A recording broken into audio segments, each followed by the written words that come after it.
Hello, everyone, and welcome. How is it going? Thanks for being here. It's that time, 1 minute early, but who cares? 1 minute early. I care. I guess you care too, but I thought, why wait a minute? And, just come on now. So, yeah, it's pretty much 6 p.m. Pacific Standard Time. Welcome, everyone, to the Friday night live stream. I'm just kind of a little confused here. I have to redo a little thing here on my streaming software. We did a members only live stream a few days ago. Thanks for everyone who came, all our happy fam, and I had to reset a couple settings on my streaming software, and I didn't realize how different it was until right before going live. So hello, anyway, I'm all set now. This looks much better. This is the kind of view I'm used to seeing. So hey everyone, thanks for being here. Thanks for all the happy fams. Good seeing you guys on New Year's Eve, and welcome to 2024. Let's hope this is a decently good year, if not a kick-ass year. So I try not to say on a new year, hey, it's a new year, everything's gonna be totally different, it's gonna be better than ever. I don't know. I mean, I've had things happen before, like on the very first or second day of a new year, like a bunch of things break or something like that. So I've learned to keep my expectations realistic or low, and try to aim low and hope for good, for a good year.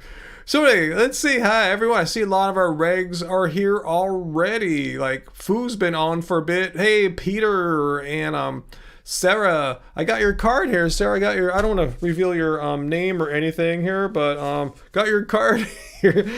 I tell you guys, I went to the PO box on January 2nd, and yeah, there are a bunch of Christmas cards sitting there for us. So I grabbed them and brought them home. Not a bunch, just like 3 cards from our viewers, which is great since we don't really push our PO box all that much. So I brought that back, and then I figured, hey, since I have the 3 cards right now from our viewers, it'd be a great time just to open up the Christmas cards that we had gotten from our family, which we hadn't opened yet. So January 2nd, for us this year was the day we opened all our holiday/Christmas cards. And the reason why we went to the post office that day too was to send to our family who sent us Christmas cards. So they've been sending us, family and friends have been sending us Christmas cards for years.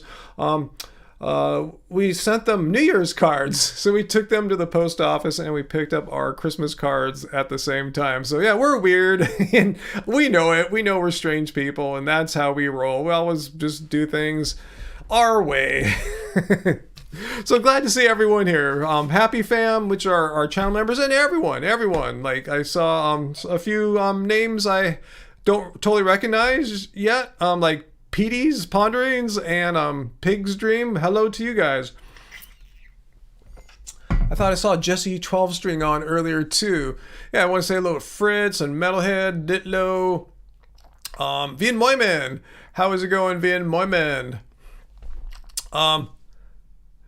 You sent your cards out for the holidays out early? Yeah, I was wondering how long stuff been sitting in our box for. Wow, November it looks like. Oh my goodness. I hadn't been to the P.O. box in like at least a month and a half or so. I guess I usually don't go to the P.O. box. There's usually not much of a reason. There's usually not anything waiting for us. An occasional return to order, but since we don't do as many orders now, just the books really, not the t-shirts, it's really not that many things in our P.O. box other than like junk mail and stuff like that. Foo, did I have any regrets? Are you talking to me? Regrets about what? What are you doing there? Petey's Pondering. You're cooking some dinner, baked potatoes with this vegan product that's supposed to be like sausage patties. That sounds good. Yeah, let me know if it's any good. I don't have a favorite vegan sausage patty yet. Let's see what Sarah's saying about regrets, since we're talking about regrets. Better to regret something you did do rather than something you didn't do. I guess so. If that's something, as long as it ain't like that something you did do isn't really bad, like murder someone or eat a steak or something like that. But yeah, I understand that for sure. It's better to just go and do something, be active, rather than regretting like not trying or not doing anything. I totally get that sentiment, 100%. Hey, Metalhead. Hey, I saw you mentioned that. I'm gonna read it for you too. Yeah, thanks for the super chat tip, by the way, Vegan Metalhead.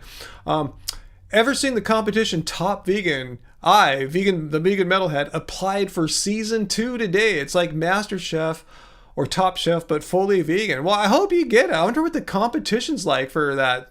Was it Top Vegan, like Top Chef? Yeah, I get it. Yeah, I hope you get it. Keep us updated on that. That's exciting. Hopefully, hopefully they'll like you. Hopefully they'll cast you for that.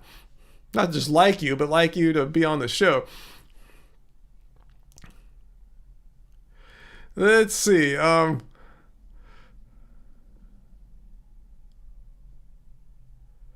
Astro alumnus, you ready for some more Sinatra? Like, from where? I'm not going to sing or play any Sinatra unless you're listening to some right now. It's totally cool. I like Frank. Let's see. Okay, Fritz, since we're talking about decent or good vegan sausage patties, I don't believe I've tried the Impossible sausage patty, and you said it's quite good. Oh, thanks for sharing that. I'll keep my eyes open for that. Well, thanks for sharing that, Ray Walsh. Veg Michigan recently partnered with Wicked Kitchen and was doing a big food giveaway to promote vegan meals. There's a huge turnout, which is great to see. I'm glad people showed up and didn't get deficient eating that one meal there. They weren't afraid about deficiency from one meal. Hey, Tin Man is here. Chris is here. V is here. Nikki's here. Hello, everyone. Welcome. I'm a little mellow today. Didn't get the best sleep. I think more significantly was my workout. I didn't go to the gym today because of my mid-foot sprain. That's the official diagnosis of my foot situation, mid-foot sprain. Even though I did go to the gym Wednesday just to shoot baskets. I didn't play any games. I just shot from the free throw line and closer. I didn't want to do any jump shots where you actually jump off your feet a little bit. I didn't want to do anything like that. I just want to keep my feet planted on the ground. And it was fine. I shot for like an hour or so. I sucked when sometimes the ball bounces weird off the rim or something. You have to go like chase a ball down. I didn't really want to run or put much weight on the foot or anything, but I did it and I was fine. But today in the garage gym, I did pull-ups, which I hadn't done, or chin-ups, I guess. I do a combination of full body weight pull-ups or chin-ups, and then a series of like assisted resistance band assisted chin-ups. So once I can't do anymore, I'm at fatigue with body weight, I'll switch over to a smaller resistance band to do assisted chin-ups, and when I fatigue on that, I get on a big giant one that gives a lot of help, and I'll do a few more there to get a nice set, because yeah, I weigh about 200 pounds, so yeah, I'm not huge upper body muscle dude, so yeah, I can't really do too many of my body weight, so I want to be able to do more than a few. I want to get a little set. So it's the first time I did that in maybe 3 weeks, so I feel kind of worked. It's pulling up 200 pounds a bunch of times is quite a bit, especially if you're an old, like, Finnish basketball player type like me.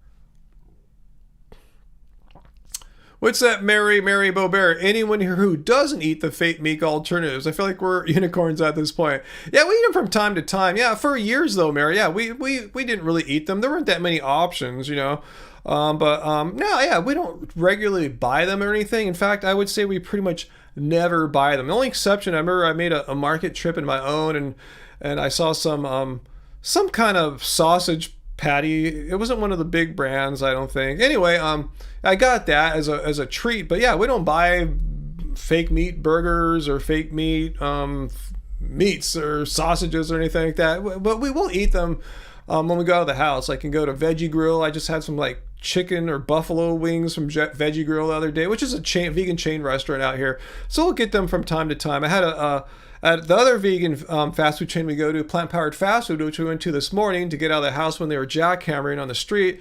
There was it's a breakfast burrito, and it's part of one of the ingredients, I think, is some kind of maybe an Impossible or Beyond sausage, little bits chopped into there. But yeah, other than that, yeah, we just get it when we're out and about. Just Egg is hard to find right now. Fritz, Angie found me this article how Just Egg is they're in a lot of trouble. As I kind of feared, they like spent too much money going into what's that called, lab grown meat. I guess it's really expensive to set that up, so they're kind of like hemorrhaging cash, not paying their bills, at least not on time. So there's a lot of disruptions to their product. They had to raise the price of Just Egg, like double it basically, back to the like price it was when it came out like 5 years ago or something like that. So yeah, it's been kind of hit or miss with Just Egg, but yeah, when we find that, we will get that. So we like to have like once a week, like on Saturdays, we like to make a, if we can't do it all the time, but make some kind of like scramble with the Just Egg. I'll put some potatoes in the air fryer, and Angie will make us some kind of veggie or a scramble to go along with that. So yeah, that's kind of a thing. Hey, All Caps 3D and AJ are here now. Cool, the whole crew is here. Awesome. Let's see. What's that, Peter? Remember when that restaurant put one Beyond sausage patty on the menu and people lost their mind? Cracker Barrel, was that it? Yeah, I don't understand why people are upset that there's a vegan option. It's not like Cracker Barrel had to remove a fully meat option to put the plant-based option. It's just another option for people. But I've noticed like a lot of these precious snowflakes that that are anti-vegan, they don't like options. They just don't like options in general. They don't like the options of people to have a plant-based option or the option to date whoever you want, no matter what gender he or she or they may be or anything. They don't like options. They just like to be really just cut and dry, one way only. So anyway, yo, Uncle's here. What is up, Uncle? What's up, Uncle? Yo Egg, which Angie was just talking about there in the chat, which we had, not that long ago. Pretty cool. Yeah, Veggie Grill's having it, was offering it. Yo Egg and vegan breakfast sausage would be a great, and hash browns. Yeah, I was, I know, someone's got to recreate like the Denny's Grand Slam breakfast or in a vegan format. Petey's, who would win in an eating contest, me or Angie? Oh, me. I'm like way bigger. I'm like, like I'm 6'5" almost, about 200 pounds, so, yeah, I would win the eating contest. I got a big appetite. She has a much smaller stomach than I do.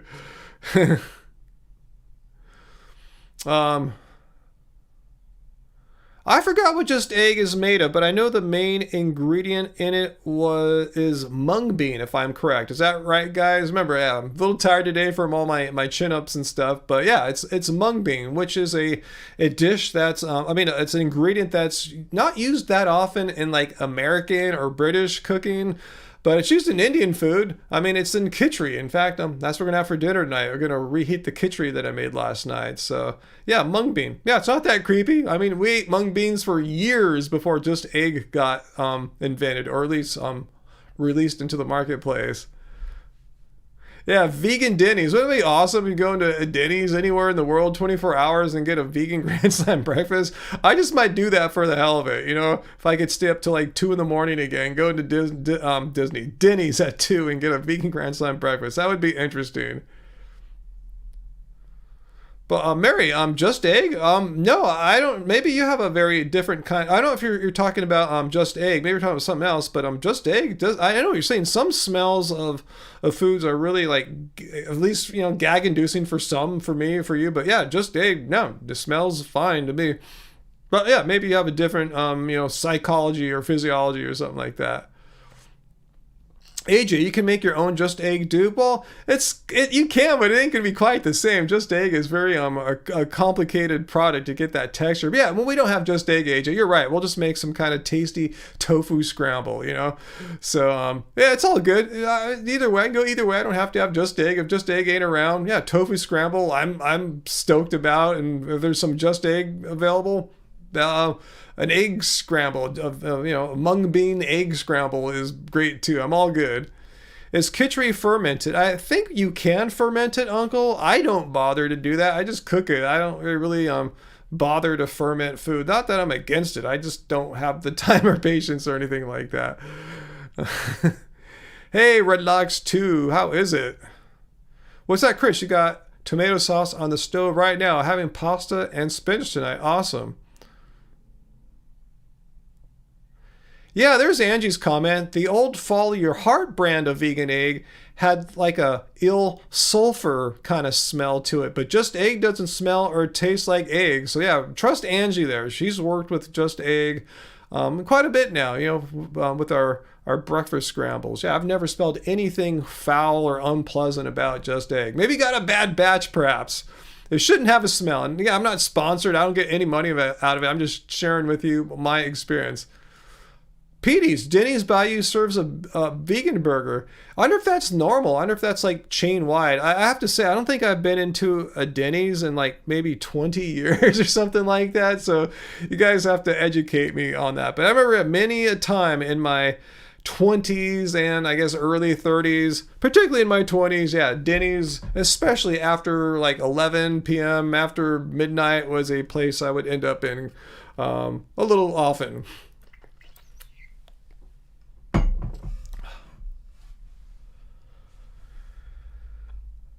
I don't know, Tyler. Ace Ventura, pet detective? I don't remember what his ethics or anything were. I'm not sure. I don't remember. Hey, Graham. Hey, Ryan, a vegan fam. I just love Just Egg. It's easy to make. Is it easy to make? I mean, you can make something that's, like egg-like a tofu scramble. But yeah, to make a scramble like Just Egg did, that took them like, many years and many millions of bucks to develop. Yo, Dr. Bear is here. What's up, Dr. Bear? Woohoo! Robert's here. Awesome. Yeah, Angie. Yes. Late night Denny's runs were very 80s. Yeah, for me, yeah, more like 90s. Yeah, I probably did some in the late 80s too, back when I was more gothy. Going to goth clubs and late night snacking. Yeah, vegan metalhead. You have a non-fermenting kimchi. Yeah, kimchi's known as like a fermented like sauerkraut thing, but I guess you can make it non-fermented too. Yeah, late 80s, early 90s for sure. Yo, Nikki's here too. Wait, was Nikki the one who sent the card? Let me see something. No, it wasn't. Okay. Let's see. Peter said Chris Vegan Zombie said that back in the 90s, since he was vegan, that as well, he would go to Denny's and see what they had that was vegan. So did they have, what did he say? I wasn't looking for vegan stuff, particularly in the 90s. So what do you remember Chris saying that Denny's had in the 90s? And anyone that goes now-ish, like now, in the present modern times, at least if you've gone in the past year or two, I haven't gone in maybe 20 years, let me know. Does Denny's have anything that's explicitly vegan, like some kind of vegan burger? Or do you have to kind of make your own, like maybe get some fries and get a potato and tell them to put butter? Yeah, like is there let me know what the vegan scene is like at Denny's. I'm just kind of curious. Not that I'll be seeing one anytime soon. Hey, Graham. Did I say hi to you yet, Graham? I'm not sure, but if not, hello, Graham. Thanks for being here. Okay, so Peter said that Vegan Zombie said it was the vegan options were pretty bad back then. He just got a bagel with some lettuce, tomato, mustard, pickles, and fries. Yeah, that's what I would kind of figure. Some fries. Because, yeah, pretty much you can trust French fries to be vegan, except for McDonald's in the United States. If you live in any other country, anywhere, I don't care if it's Canada, Europe, anywhere, you're fine there. But in the United States, they managed to get some beef something in it somehow, and that hasn't changed as far as I know. But yeah, everywhere else I know, any fast food place I know, you should do your research, but as far as I know, they aren't doing what McDonald's is doing, like unveganizing a very vegan product, French fries. Okay, vegan metalhead. Denny's has a vegan burger. Awesome. I didn't remember anything like that back when I was younger, so thanks for letting me know about that. Dr. Bear says you haven't been to IHOP in years, but you don't think they have vegan options, besides like French fries and salad and stuff like that. Even the salad, you got to make sure they don't give you some kind of like dairy-based dressing or what have you. But yeah, I wouldn't imagine IHOP. I thought Denny's might be a little more, what's the word I'm looking for? Progressive or, open to, current shifts in dietary change, like not eating meat. So yeah, it makes sense Denny's would have one.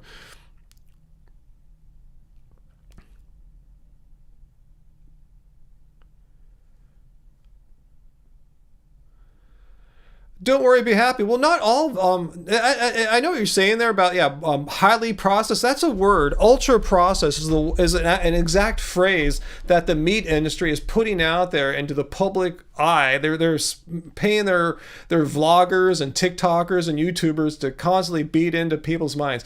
Don't eat plant-based meats. They're highly processed. But I know you're talking about plant-based products in general. Yeah, the thing is, you have to just look at the label. Some things have a giant list of ingredients, like 100 of them. You don't know what half of them are. Yeah, I agree. And some of them, like say a Beyond Burger, it's not that processed, and like Just Egg, it's just like a few ingredients in these things, like mung bean, and in the case of Just Egg. So you just got to read the label. I just don't like to. I know what you're trying to say there. Don't worry, be happy. But yeah, I want to just qualify that. Just read the label. It's all different. Depends on the particular product you're looking at. Yeah, some is highly processed, but as Peter pointed out, as I pointed out in my video when I talked about the meat industry trying to characterize all plant-based food as ultra processed. Yeah, look at bacon. Look at bologna and stuff like that. Those are highly processed too. So it's not like, how come they don't mention that? Very convenient of them. So yeah, it is anything. Being vegan is no different than being a non-vegan, in the sense that, it doesn't automatically mean you're eating healthy food or not all that processed food. You just have to be aware and look. And just like when you're vegan or non-vegan, either way, it doesn't mean you're automatically healthy. You can eat horribly on either plants or animal products, So yeah, as always, being vegan doesn't give you some kind of free pass to not ever worry about ingredients, or worry about if you're eating in a healthy way. No, you shouldn't have to worry, maybe that's the wrong word, but you should have some responsibility in the matter. A lot of responsibility to know what you're eating.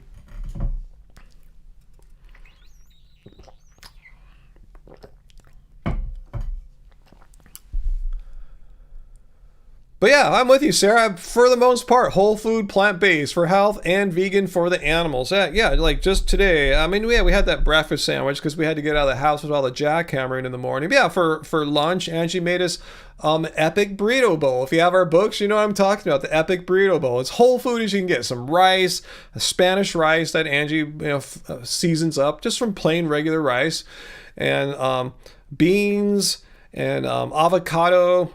And she spices it, puts a little lemon juice on it, and what else? And heat up some corn tortillas. Yeah, I mean, you can say a tortilla's processed, but it's like corn and maybe salt or something like that. Just minimally processed. Again, not all process is crazy bad.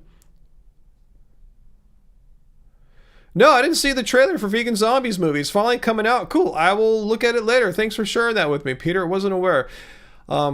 And I'll look at your videos next week, Peter. Maybe next week I'll do that plants or vegetables are a lie. Or if I have some more veganuary stuff. If you guys, this is really timely right now. So if you guys see any more idiots saying stupid crap about veganuary, please let me know. Forward it to me. Or Peter, you know how to get it to me. Send me a DM on Instagram. And I'll take a look. Because I'm really curious to see what other nonsense is coming out of Great Britain. Or anywhere for that matter. But it's usually from Great Britain because that's where it's heavily promoted at veganuary. Yeah, Robert, some processed foods okay. Yeah, I used to be kind of more hardcore about it, I guess, in the past. I can never eat any processed food or anything like that. But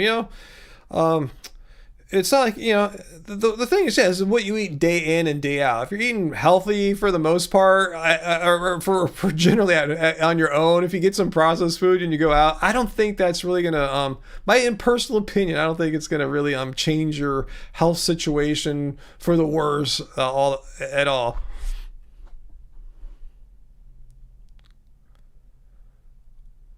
All caps 3D. Hello. Hey, you had a vegan. Oh, I said hello to you already. My bad. You had a vegan Reese's the other day. You're not sure if you like Justin's better. Wow. So yeah, Reese's really does make a dairy-free Reese's peanut butter cup now. Is that true? I haven't seen or heard that yet.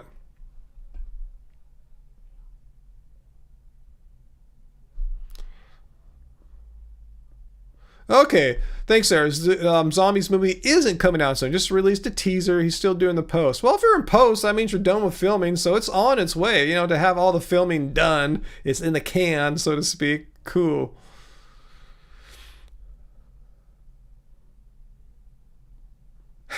Yeah, remember that guy, Rick Rubin, who ate tofu and some kind of brown sauce he thought that had gluten in it and thought it was the worst thing for his health. Like really, that's I would like to see the science that says eating tofu with some kind of brown gravy is gonna like raise your risk of any like common cause of death or disease.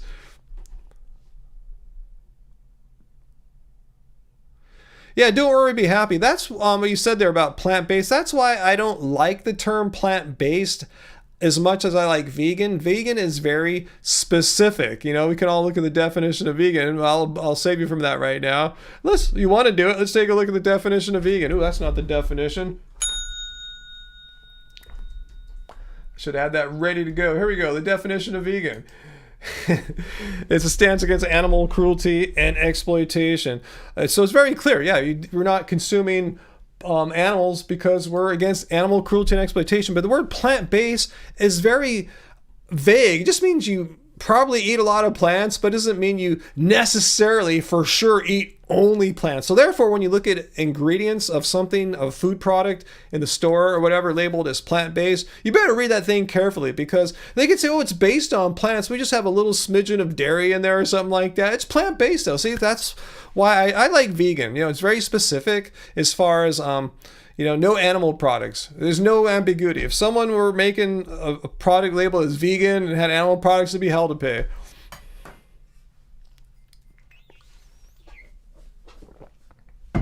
Hey, we need a certification system for plant-based. I mean, there's nothing to certify. It's like the word all natural. When you see some food product, all natural, like that doesn't mean anything. And like plant-based really doesn't mean anything. Like what percentage is plant-based? I guess that's what you're arguing for. There should be some kind of standards or something like that. I don't know. And how are they going to agree upon that? See, it's just so messed up. Just vegan. Just make something vegan. There's no need to put any dairy or eggs in something that has pretty much all plants, So just make it vegan. Because if you're making something plant-based, a lot of people won't eat that because they get triggered, as we were talking about earlier. They just hear that phrase, oh my God, you go vegan or plant-based, you're going to be deficient in 4 weeks. They're just afraid, or just their beliefs make it seem like it's the devil's food. And they think, oh, that vegan and plant-based stuff is highly processed. They make up nonsense like that. So they're going to turn away people that they're trying to sell it to. Just make it vegan, Hey, Bill is here. Yeah, Lakers game comes on about 7 o'clock. So, yeah, stay with us as long as you can, Bill. Hope the Lakers can win a game again. They've sucked ever since that play-in tournament. They're glad they won that. That was a great moment. But they've sucked since then. Potato Sis came last week, Fu Manpu. I don't know if you remember. Sweet Potato Sister. I think she's been on she had a school break, so she had some extra time. So hopefully we'll see her tonight. Graven, I think she's mad at me because I think she thinks I'm being too silent about the Israel-Palestine situation, and I'm not making videos about it. I hate to disappoint. You're talking to someone here myself who's really not too excited about being on social media because of all the hate one can get. I just don't want to open up any more hate to me than I'm already opened myself up to. So if I'm a coward or something, I'm sorry. Hopefully you if you're watching, you can forgive me for that. And you just got to respect. It's not maybe respect, but just understand where I'm coming from right now. I talked to someone who's totally reevaluated his relationship with social media over the past year. But we miss you, Graven, and please come back because we really, really miss you, and we've loved and appreciated your presence here all these years, and you're one of our great longtime viewers. So come back, please, Graven. I remember she said, too, for a while, I don't know if it's still going on, she was having to wake up at 4 a.m. her time zone, which is in the East Coast, so even earlier. So it's like waking up at 1 a.m. my time, and the next day after these live streams. So that could be a factor, too. Don't worry, be happy. As a Warriors fan, you can appreciate my Lakers depression. It's not really a Lakers depression. It's just really sad. They had a really good team. I mean, they got to the Western Conference Finals with pretty much this team last year. They won the first ever NBA in-season tournament last month, and then they just fell apart after that. I don't know if they got tired or what, but oh well, we'll see what happens. So I don't have too much emotional baggage to. I'm Buddhist about watching basketball. I don't get too clingy or too attached or anything. It's all good. If they win a championship, awesome. If they don't, I'll be just fine. I'm not going to like riot or anything like that. What's that Muthli line? It feels so good to let go of social media. Yeah, that's what I've been kind of doing in the past, this past 12 months or so. Is figuring out, just reevaluating. Always, it's not like a one and done kind of thing. It's a constant process of evaluating how you want to be on social media. And that comes from content creators like myself and bigger ones. I'm just a little one. Or even for those of you who don't really consider yourselves content creators, more like participants or consumers, whatever you want to call it. I'm not sure what the right term is. But we all need to evaluate how we want to be on social media, what platforms we want to be on, what kind of interaction we will accept or will not accept, stuff like that. Because it's, at the end of the day, it's all about our own mental health, right? If it's causing grief or anguish or strife or depression, or even suicidal thoughts or whatever, yeah, it's not worth it, right? So, yeah, we all need to be able to function in our lives happily and healthily. And if social media is working against that, you got to figure out, A, do you want to be on it? And B, if so, what are you going to do to change your experience on social media so it doesn't produce those negative mental conditions and states? Hey, Groovy Lisa, what is up? So,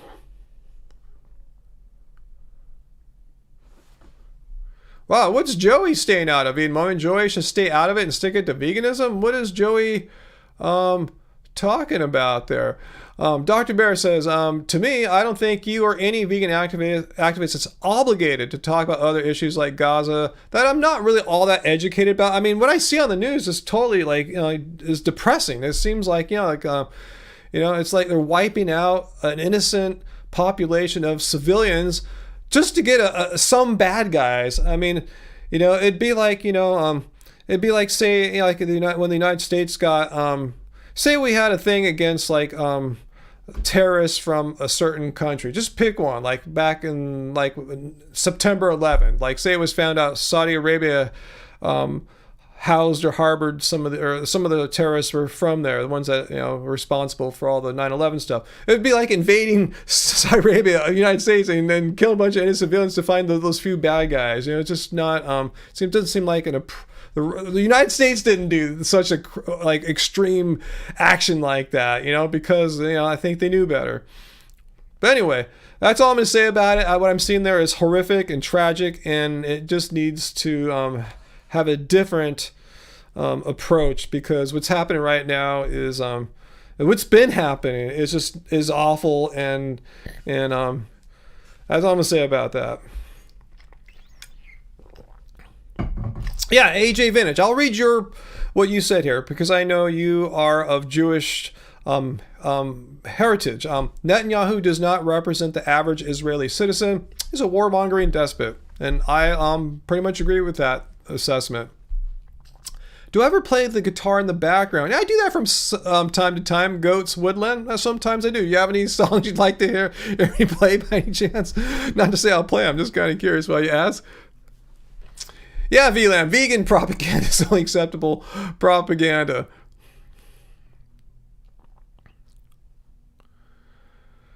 Oh, if Joey posted his opinion about the Middle East situation, he's free to on his social media. Just like I just right now on this live stream expressed my opinion about the situation. I'm not going to dwell on it. I'm not going to make it a regular part of my content. I'm just letting you know I am aware of what's happening. I think it's beyond horrible. Yeah, but I'm not going to make that like something I'm going to start centering my focus around, because that's not what I do here on Happy Healthy Vegan.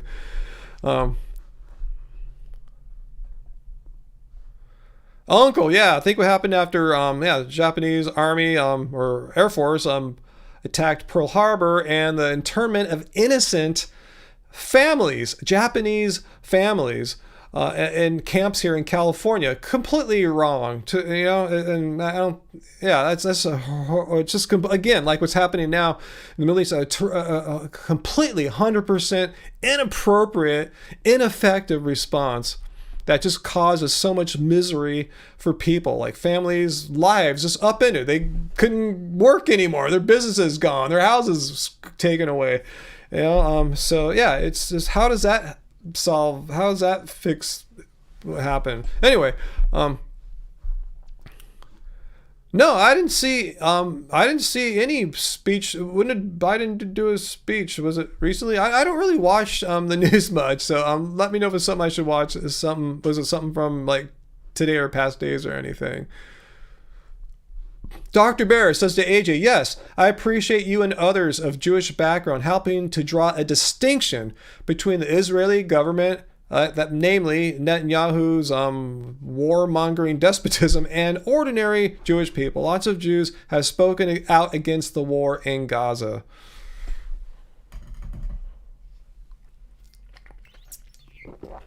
I agree, Graham. Despotism, fascism, things like that are to be avoided at all costs. And it's frightening how there's a certain percentage of people all around the world, including in my country here, who seem to think that's a great direction to go in, violating everything our Constitution and Founding Fathers set out to avoid.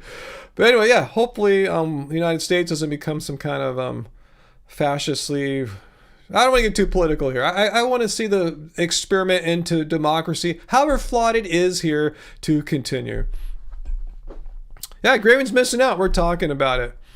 Bond, no, I haven't been playing any basketball. I have a midfoot sprain. I still have swelling. I got x-rays taken Wednesday morning, and still as of now, I haven't seen the results. I keep checking the stupid app on my phone. They said it would take 24 to 48 hours to get the doctor's interpretation. I did see the x-ray. I'm not a doctor, but I didn't see anything broken in there. But I know there's more to look at, than my untrained eye can see, because I'm a dumb, just regular person. Not trained in x-ray interpretation is what I'm trying to say. So I have a midfoot sprain. There's still some swelling. Like I said, I went to the gym after the x-ray to shoot baskets, just like free throw line and closer. No jumping, no running, because I can't really.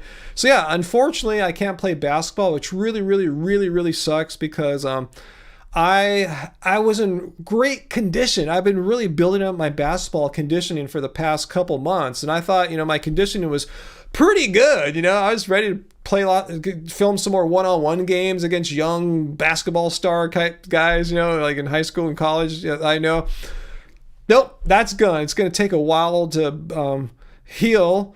And I'm actually trying to set up an appointment with a podiatrist just to have a look at it, because I heard if it doesn't heal properly, you can have a lifelong problem on your foot. But I'm still waiting for my insurance company to approve the referral to the podiatrist. It's been 4 days now, and I keep looking on the stupid app, and they still haven't gotten back to me. So anyway, that's the plan. I just need to heal.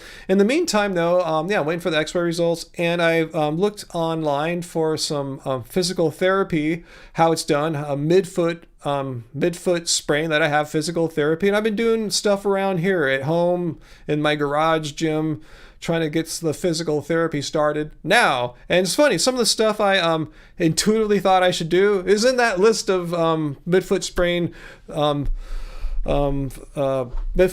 physical therapy.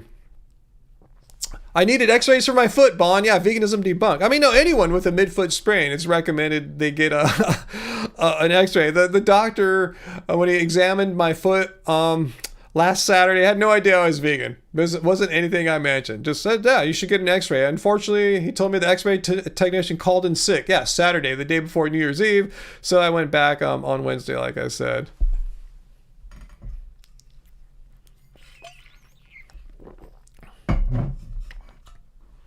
Carl, hey Carl, yeah, thanks for sending me that email. I didn't get a chance to watch that video. I've had such a busy week. Yeah, between going to the doctors and other kind of work things piling up for me here. And I made that video for you guys too on Thursday or Wednesday, Thursday. But thanks, Carl. I want to check out. Carl sent me a video of someone who responds to like stuff like I do, but does it in like in a different or funny way. So I want to check that out. But you have a foot problem too? Yeah, veganism debunked. Yeah, we all know if we weren't vegan, like I said when I look, go Google vegan foot, I'm sorry, go and Google midfoot sprain. It says it's something that only happens to vegans.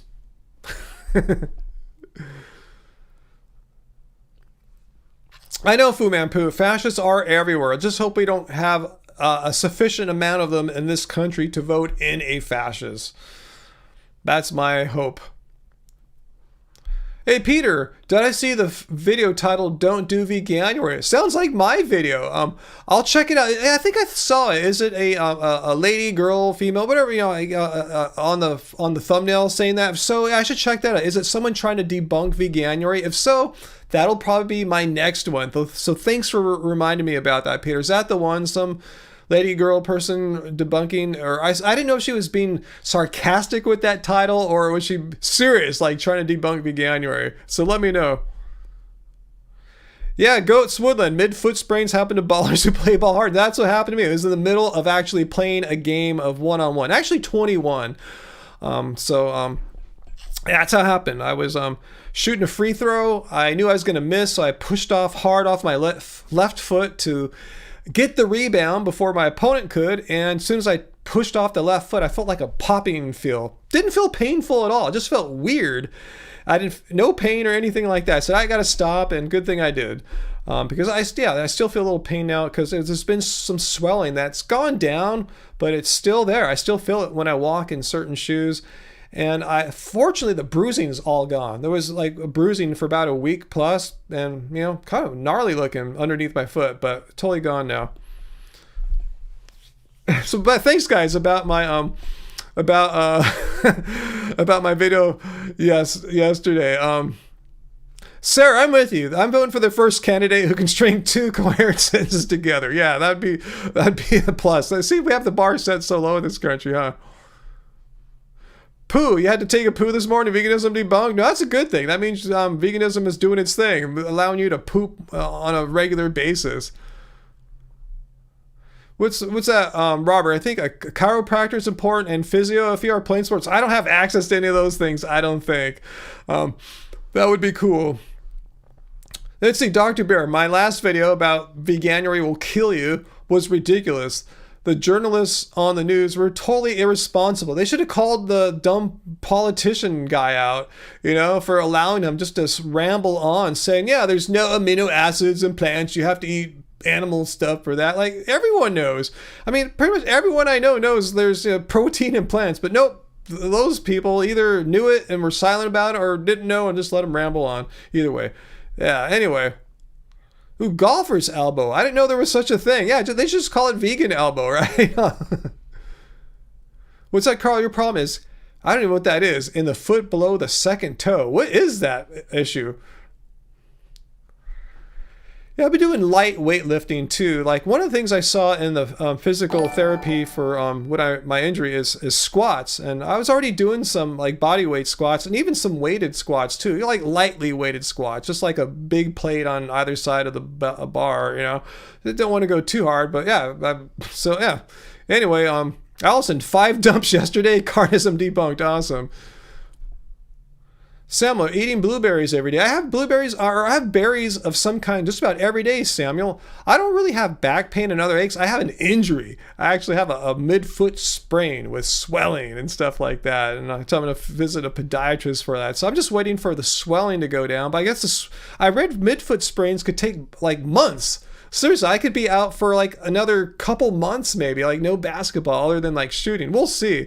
But I do eat berries pretty much every day in my smoothies. I have a berry mix, a frozen berry mix, but it's a pretty cost-effective way to get a bunch of berries in my smoothie every morning. Even though I'm getting really low, so I had to like serve a smaller than normal amount today and probably tomorrow too.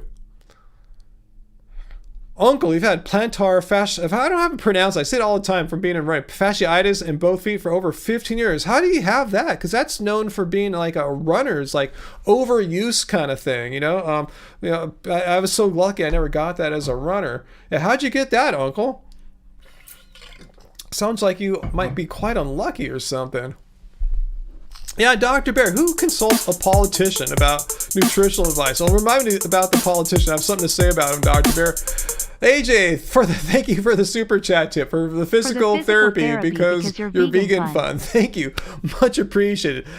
I asked the doctor who examined me Saturday. I said, if I do need physical therapy, will my insurance cover it? And even though he doesn't work for my insurance company, he said it would. So hopefully my insurance will if I need some. But we'll see. First step is for them to approve my referral to the podiatrist, and then we'll take it from there. And I probably won't be able to get in to see the podiatrist until maybe the end of the month. Podiatrist is a foot doctor, by the way. But oh yeah, I want to say that politician, that, the guy that tried to debunk veganuary in that video I just released yesterday, I didn't mention this. I didn't know if I wanted to drop this tidbit fact. I didn't want it to seem like an ad hominem attack on him, but Angie told me. I assume she's right. I didn't go find the article, but Angie said that politician guy that said, yeah, only amino acids are found in animals. He's a former politician because he was kicked out of British Parliament for, as Angie told me, watching pornographic material in the middle of Parliament, like multiple times. I don't know what he was doing. If he was looking at magazines or on a digital device of some kind, but he's watching pornographic content while working in Parliament, and he apparently lost his job because of that. So just throwing that out there. I could have said that on the video, but I felt like that would have been like, I don't know. I mean, would that been fair to mention? I should ask you guys now that you are aware of this, should have I mentioned that, or would that just seem like a hit piece? I mean, I don't know. I'm not sure how to feel about that. I try to keep it to the facts, and that's a fact, but I didn't want to debunk him because he was a irresponsible porn watcher, pervert on the job, and he should be making laws. Anyway.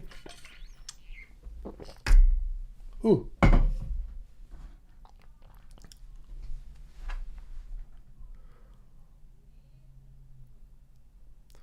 Wow, thinking out loud, that's frightening. So trendy. Oh, don't eat plants, eat meat. All that's such common wisdom. Eat meat and you'll be super healthy.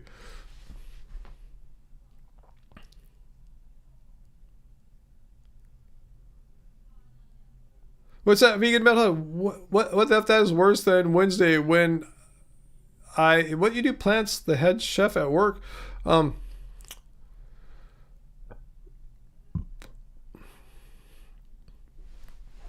Anyway, let me stretch a little bit here. My butt is a little sore. Not the butt itself, but the glutes. Is that too much information there?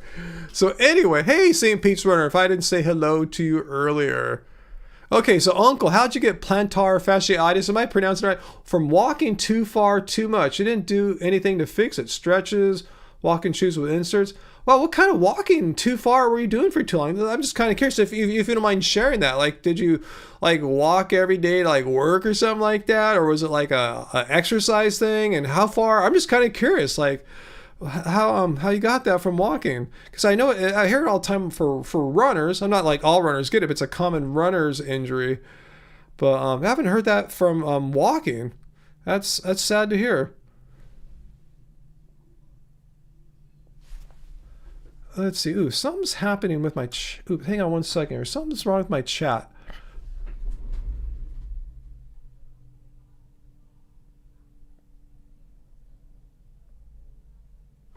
Okay, my chat has stopped here. Oh man, this sucks. Hang on one second. I need to have a new solution here. 1 second, guys. I need to resize some window. My chat is not working right now on my streaming software. So hang on 1 second.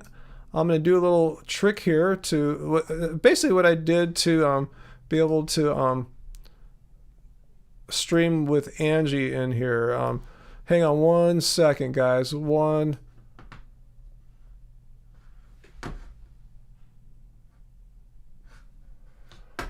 second. Well, guys, my bad. Okay, let me try this again now. Wow, this is kind of weird looking, but I'll have to deal with this. Okay, okay, I don't want that dark screen there. Hang on 1 second. Oops. One sec. Technical problems. Okay, so Uncle, you walked for 10 miles every day after work. What were you doing, Uncle? Just curious. Was it for exercise? I mean, that's awesome, but that sucks that you got an injury because of that. Okay, what's good with my bot? Is my bot messing with you guys? Hang on, let me see. I can see Dr. Bear's deleted message here. Let me see what's going on. Oh, for saying porn. I'm sorry. That could be one of the words that our filter looks for. I'm sorry if so. Oh, Streamlabs didn't like the word saying porn. Okay, I'm sorry about that, guys. I set you guys up for failure there. My bad. Okay, well, now I know. I'll try to remember to fix that, because that's typically not a problem in these live streams. You know, people, you know, are cool and don't type that word unless I prompt them to in some way. Let me somehow if the chat got fixed over here. No, it's still broken in there. Oh, actually, let me try something. I have an idea how to fix it. Top chat. Live chat. Let's see. Oh, I fixed it. Awesome. I should have thought of that before. I didn't think about this fix before. Hang on one second, guys. Let me try one more time here. Sorry. Technical things. That's why we don't get high or even drunk when we do these live streams. I need to have all my wits about me for technical issues. So anyway, cool. So now we know, yeah, if you can avoid it, yeah, try not to type the word porn into the live chat. My bad. I didn't know that our bot is set up to filter that word. I'll remove that. I just got to remember. That's the thing, because there's a couple places I have to check. Actually, let me just look right now really quickly.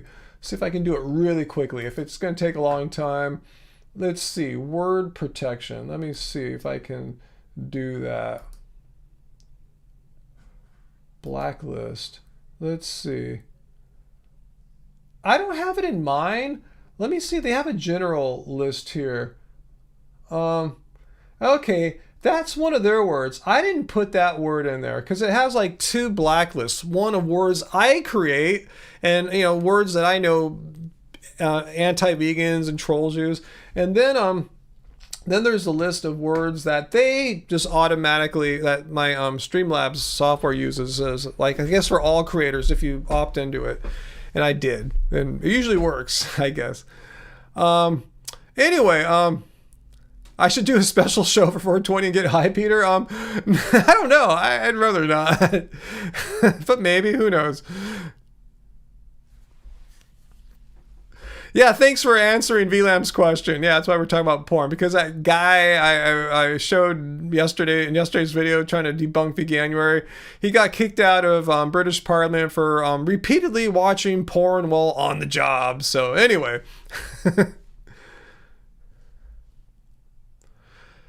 So, we need another ding for beer, huh? Let's do it. Let's all have a drink right now because of all the weird technical porn problems. Yeah, strangely, you can say pornography just fine and our bot doesn't get too mad.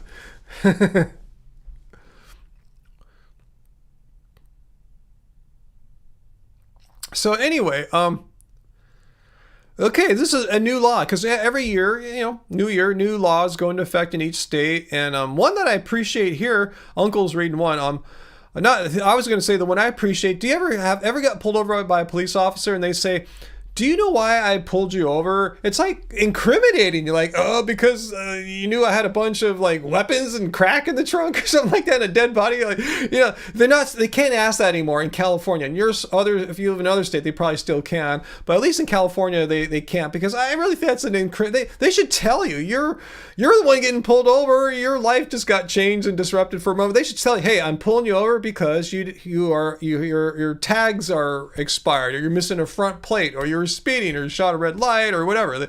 They should just tell you right away instead of playing this dumb game. Like, do you know why I pulled? Just tell me. So I'm glad that's over. But Uncle said, this odor of marijuana. Let me read what you said there, Uncle. Is no longer. The odor of pot is not a reason in of itself to search or possess your car, which is great. Yeah, doesn't mean you're violating any laws. Unless you look like you're baked out of your mind, or they see a giant brick of drugs in the backseat, then they have, probable cause, and then they can start a search. But just because you might have had a hit of weed and the odor lingers doesn't mean in and of itself that, probable cause, let's violate all the rights and open up everything just because you might have smoked some weed 3 hours ago and the smell lingers. Yeah, Peter. Yeah, Canada's a great model for the world to look at. The United States is doing great, but yeah, marijuana, pretty much legal in California and very legal in Canada.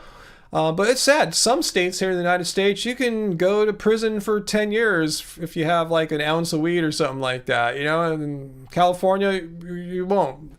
It's not. It sucks how people can be imprisoned and their lives disrupted for smoking weed in some states.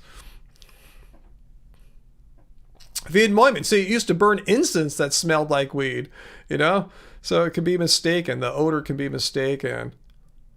Yeah, Allison, let me read your mind, officer. Anyone ever said that when they said, do you know why I just pulled you over? It said, I can read your mind. just tell me.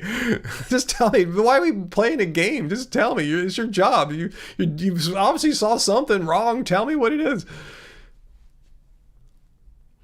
Jesse, if you get pulled over and the car smells of booze, different. Yes, I believe so. I believe that would be different. If you reek of booze, then they're going to do a drunk test on you.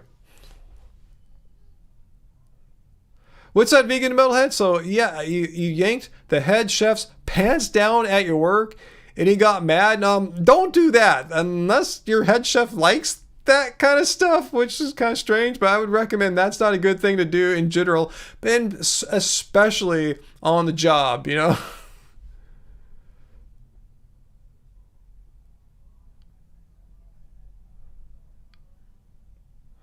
Deemstar, so weed, it's illegal in your state. I'm sorry to hear that, but legal in every surrounding state.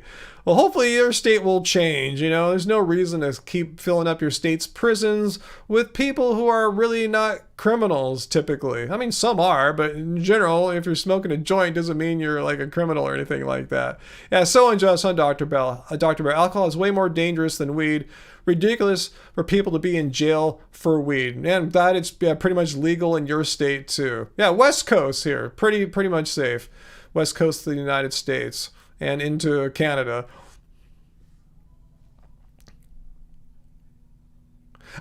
Bill, so your answer to the cop question would be because you're an a-hole. Well, don't do that. That could escalate things and cause more trouble.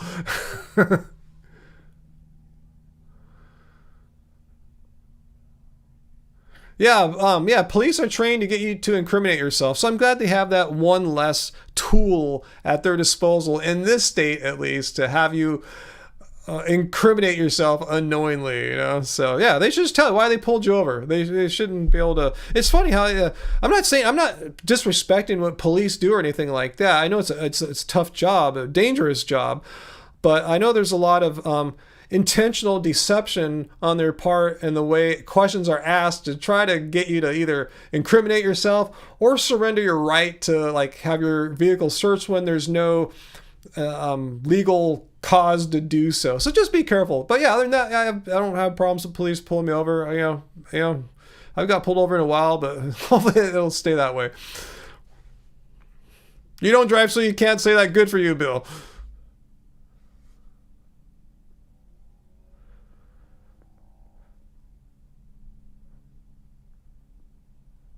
Is that true, Peter? There's a wacky law that you're not allowed to eat an orange in your bathtub anywhere in the state of Florida. Is that true? I mean, that's just crazy nuts. I can't imagine how that law ever got passed and if it has ever been enforced. And if so, how recently?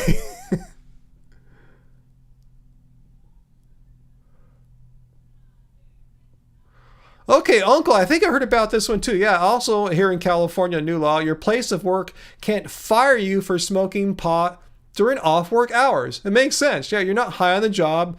If your performance on your job is fine, when you're sober at work, what difference does it make what you do on Saturday night as far as smoking some herb or something like that? If you can show up Monday through Friday and perform admirably at your job or sufficiently, who cares if you have a weed hobby or thing you do? If it doesn't affect you on the job, whose business is it theirs? So I'm glad that law is gone.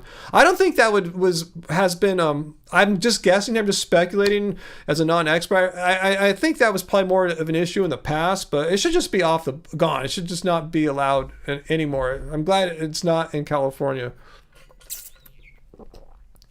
Yeah, the uncle, the way that the police will phrase, you don't mind if I have a look in your car, do you? I mean, you're not hiding anything, are you? Like, that's the way for them to have you give up consent. Because unless there's some probable cause, like there's something that's tipping them off, like, beyond that, they just want to look. That's uncle's question, is there? They just want to look. Just say, no, I prefer not to have a search, or I don't consent to a search. And there's so many reasons, too. I mean, you could have in the worst case scenario, a dirty, crooked cop. And I'm not saying there's many, but you could have one that might plant something. Or they could spend an hour tearing your car up. They could bring the canine unit. It could take a long time. And you want to get somewhere. That's why you're driving, trying to get somewhere. You could be sitting there an hour or two. And then when they're done, they're not going to put all your crap back together. You're going to have to deal with that. So it's just a pain in the ass. So yeah, in my opinion, yeah, just say no. Unless they force you to because they have probable cause, then they're just going to do it. But yeah, don't give up your rights to a search because it's just not it's not in your best interest typically. Like I said, you just want to have them write the ticket or whatever they're going to do and be on your way. You don't want to be sitting around for an hour or two and have your car torn apart. VLAM, sometimes that's true, sometimes.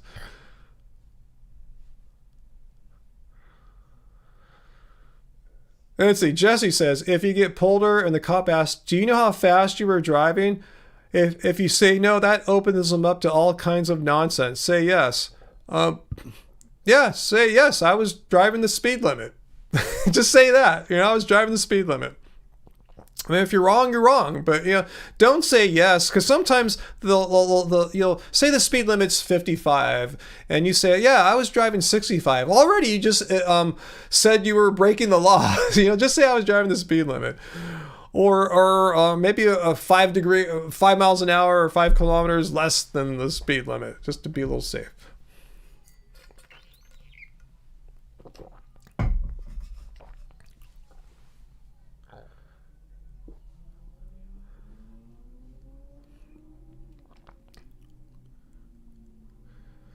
Oh, Diddler, you just received Ed's new book, How to Argue with a Mediator and Win Every Time. I want to read it. And guess what? When I went to the post office and got like Sarah's card and got one from Mary Ann. If you're here, Mary Ann, I didn't see you tonight. And Christine, I don't think I've seen Christine for a while. But also I got sent a copy of Dr. Greger's new book, How Not to Age. I didn't even see a letter like they're expecting me to review it or something like that. So anyway, I might, but I got How Not to Age for free here. I haven't read it yet, obviously. I just picked it up a couple days ago. I just kind of looked through it.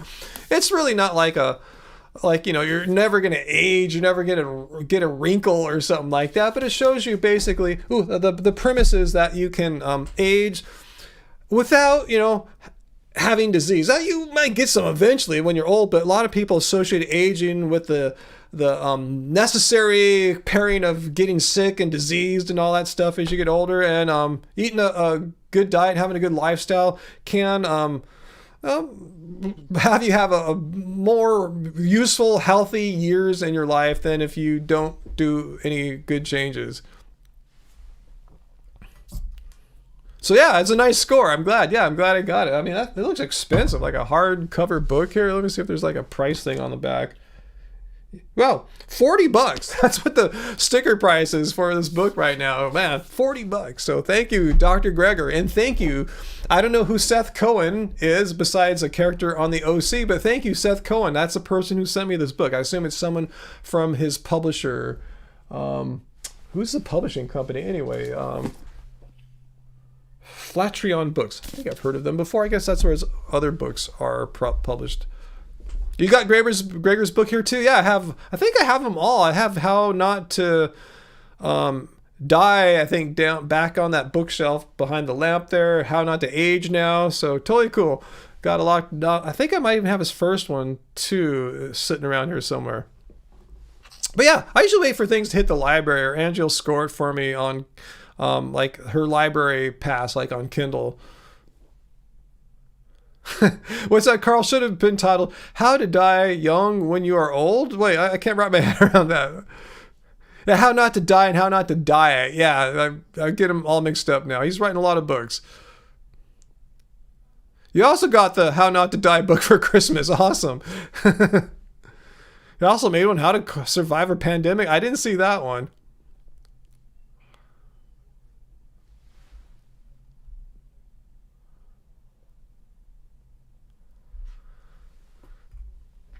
Isn't it really chill tonight without Bob? I just want to say that, not getting into fights with you guys or trying to argue for the rights of billionaires or something like that, or whatever. Whatever cause will pick up, kind of nice not to have to deal with that. Not to say I disrespect you as a person or anything, Bob. Just glad we don't have to go down those roads or anything tonight. I appreciate not having to go down those roads. Yeah, 1 hour and not a troll. I don't know what's going on, guys. Like, I told you, like, typically on Fridays, once I get the link for this live stream made, the page is up there. You can see a live stream happening in 4 hours, whatever. I'll often go to my YouTube comments for the week and try to find people who are talking some shit on me or saying some stupid crap about veganism, and say, I'll send them the links. Hey, come to the live stream this Friday and ask me your question. Bring some evidence. And usually they don't come 9 times out of 10, but this week anyway, there were no comments to respond to like that. There were no hateful, mean comments this week. I mean, I don't know what's going on. Angie said it's probably because I didn't put out a regular video last week, just a live stream. And maybe she's right there. Maybe that has something to do with it. But yeah, I didn't get any mean comments for a week. I need to write that down in my diary, which I don't have one. But anyway, yeah, I don't know. Maybe I'm doing something wrong, or the meat industry has given up with their trolling on me because they know they just can't win because I just don't tolerate their nonsense. Who knows? Yeah, the poop ball's been really clean. We've been in this live stream now an hour, 7 minutes, and no trolls of any kind, not even Bob or anything. Like, I don't know. It's like, pinch me. Is this really real? I mean, 2024 is off to a weird start. Like, no bad comments on my YouTube channel for 5 days. Over 5 days. No trolls on my live stream today. Like, what's going on? It's like, has something changed with the universe? Like, no, because we saw those idiots debunking or trying to debunk Veganuary, the porn politician guy. But, anyway, Peter, I forgot, I didn't see your comment.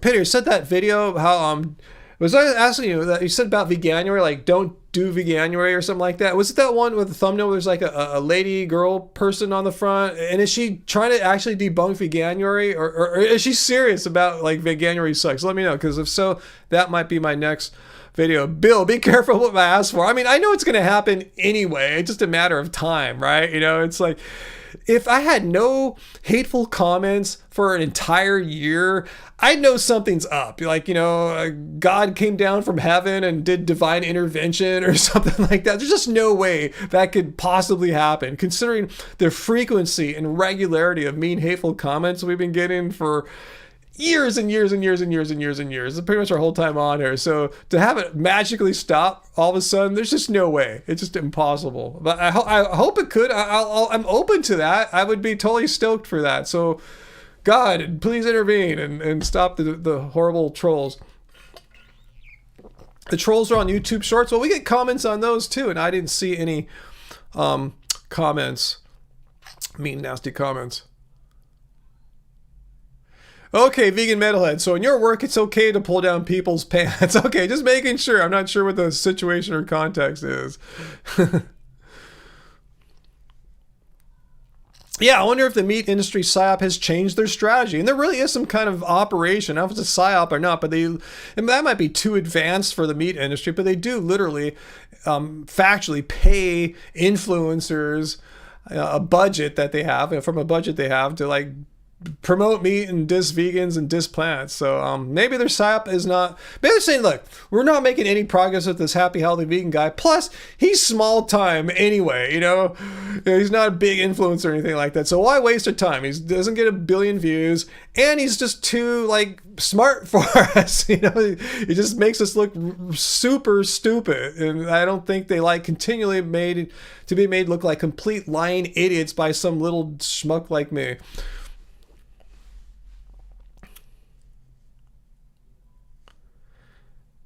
Let's see. No, we don't talk about her, Robert. But why is she a worry for? She's going to say some stupid stuff already. I'm sure she's made stupid videos already this year.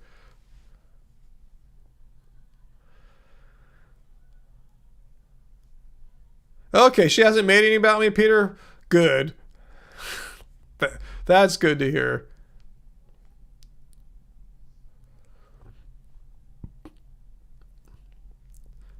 Chris, you think we could still turn him vegan eventually? Bob? I don't think so. I think Bob's got too much pride in his beliefs. I think. That's just my opinion. If you're watching, Bob, I'm just giving you my opinion. I'm not talking behind your back. If you're here, I'd say it like this too. And I think Bob perceives veganism as being completely contrary to his, and I'm not dissing this, right-wing brand of politics. And I know that's a false belief, because I know we have many people here who lean more to the right and have no problem being vegan. They don't see any kind of incompatibility with that or anything. You can be vegan and have any kind of political belief. I think Bob thinks it's somehow will make him seem not as right-wing as he is. It'll decrease his right-wing powers or something like that. That's my guess.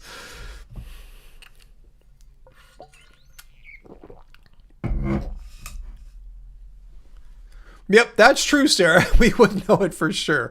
He has a way of making his presence known, huh? Yeah, and he has a way of looking at the less fortunates. Like, they're the problems, It's the well-to-do who are the heroes of the planet. That's true, V. Yeah, freedom and liberty have a very certain kind of narrow definition for those who often shout to the world how much they're into freedom and liberty, like freedom to do everything, like things like, say, same-sex marriage, stuff like that. Oh no, we're not talking about that kind of freedom. It's a very narrow definition of freedom. Freedom to go to Cracker Barrel and buy a vegan sausage. Oh no, not that at all. No, that's not freedom.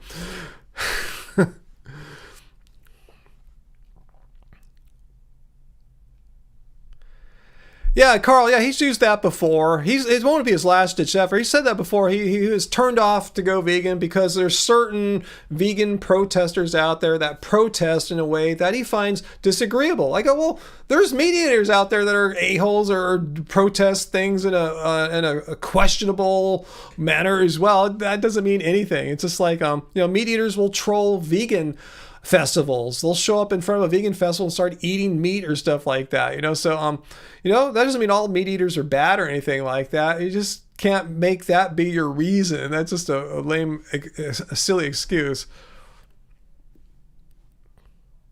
That's true, Fu. Probably so, huh?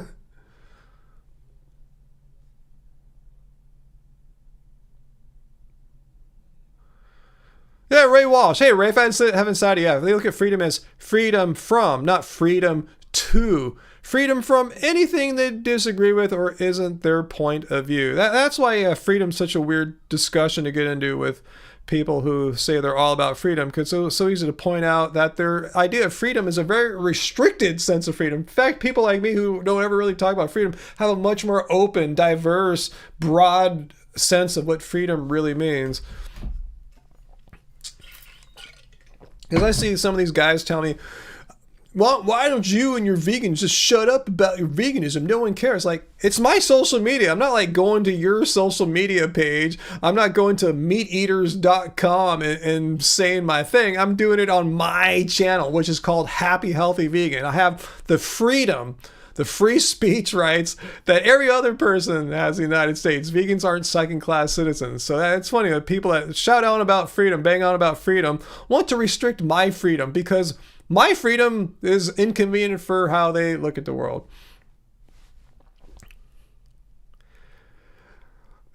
Oh, here's a great question. We got our first troll. Awesome. Sea Dog, if veganism is so good, why do I have glasses? This is awesome. Yeah.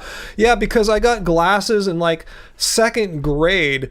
I was like maybe or in third grade. So let's just say I was like maybe like 10 years old. So veganism is so horrible that my 10-year-old self knew that in like 40 years, 30 years from then, I would go vegan. So my vegan self from the future went back to my non-vegan self in 1970 something and made me have horrible vision, anticipating 30 years down the road, I would be a deficient vegan and making me go back in time to have, what's that called? Nearsightedness when I was like 10 years old. Yeah, it makes so much sense. My 10-year-old self knew I should be deficient in eye stuff then, because when I was turned 40, I would be vegan. Yeah, it makes so much sense.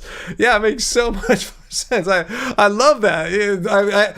My veganism transcends the space-time continuum. That's how powerful veganism, how weak it is. It transcends space and time. Yeah. Veganism debunked. You have debunked veganism. You did it. All right. So yeah. Veganism debunked. Space-time continuum transcended. It's over. Bye, guys. All right. We're back. We are back. Yeah, veganism transcends physics even. Yeah, veganism got debunked because he said, what did he say? Because I wear glasses. I said, yep, my 10-year-old self knew that in 30 years I would go vegan and space-time would get transcended, that my 10-year-old self would know to get deficient. So when I'm 40, when I went vegan, that's when I first got eyeglasses, when I was like 10 years old. Somewhere in thereabouts. I don't know the exact year, but it was around then. It was more around 10 than when I went vegan in my 40s. Angie heard the alarms. Yeah, Angie, we're no longer vegan anymore. Yeah, I'll go eat steak now, Dr. Bear. Veganism got debunked. Ryan, a vegan, wears glasses. You know what? I know tons of meat eaters that wear glasses. Aha, meat eating debunked. Meat eaters wear glasses. Aha, meat eating so great. Why are all these meat eaters wearing glasses? But Peter's absolutely right, Peter. Thanks for pointing out the obvious. Even if I just got my glasses yesterday, that would have nothing to do with eating plants. Exactly. I just wanted to point out this actual just stupidity of just saying, oh, you wear glasses, veganism debunked. Who cares? He just says, that means absolutely nothing. Whether I got them yesterday or if I got my first glasses in the 1970s. Yeah, we had a good run though, Angie, Should we just go to the steakhouse tonight, eat some steak? Because, hey, I wear glasses. I got to make a video now. Hey, guys, I'm no longer vegan. Well, someone came on my live stream and pointed out that I wear glasses. Even though I first started wearing glasses in the 1970s, veganism's debunked, so we're eating steak now. It's simple as that. 2024 is going to be a whole new world for us. Nope, doesn't work like that.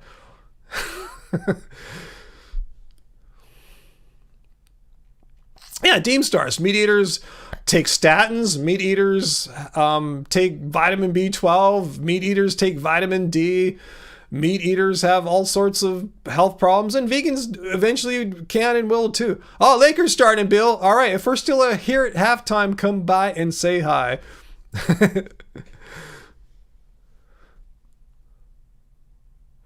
Yeah, Carl, now that we aren't vegan anymore, just throw our glasses away. Hell, I don't need glasses anymore. I can see fine now, 2020. Nearsightedness instantly corrected. As soon as I said I'm not vegan anymore, it's gone. I can see perfectly now, guys. Why am I even bothering? I mean, I can see fine. I don't need glasses. Glasses are for deficient vegans, Yeah, anyway, I gotta see the comments, though. I need to see you guys up close here. Anyway.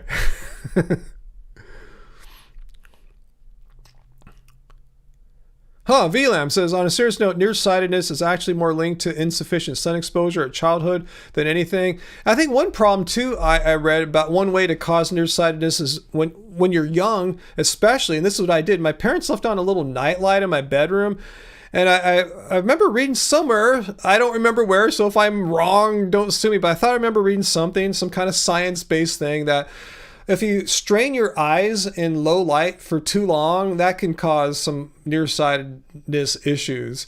So maybe it was something like that too, you know. Now I like to sleep in complete darkness, you know. So anyway, the chat is more fun than normal tonight because veganism got debunked. Will an enema make your life more meaningful? I don't know. I've never had an enema before. Heidi, you're farsighted? Well, hey, veganism debunked. I was about to hit the thing again, but no. Yeah, genetics is a factor. No, it's all.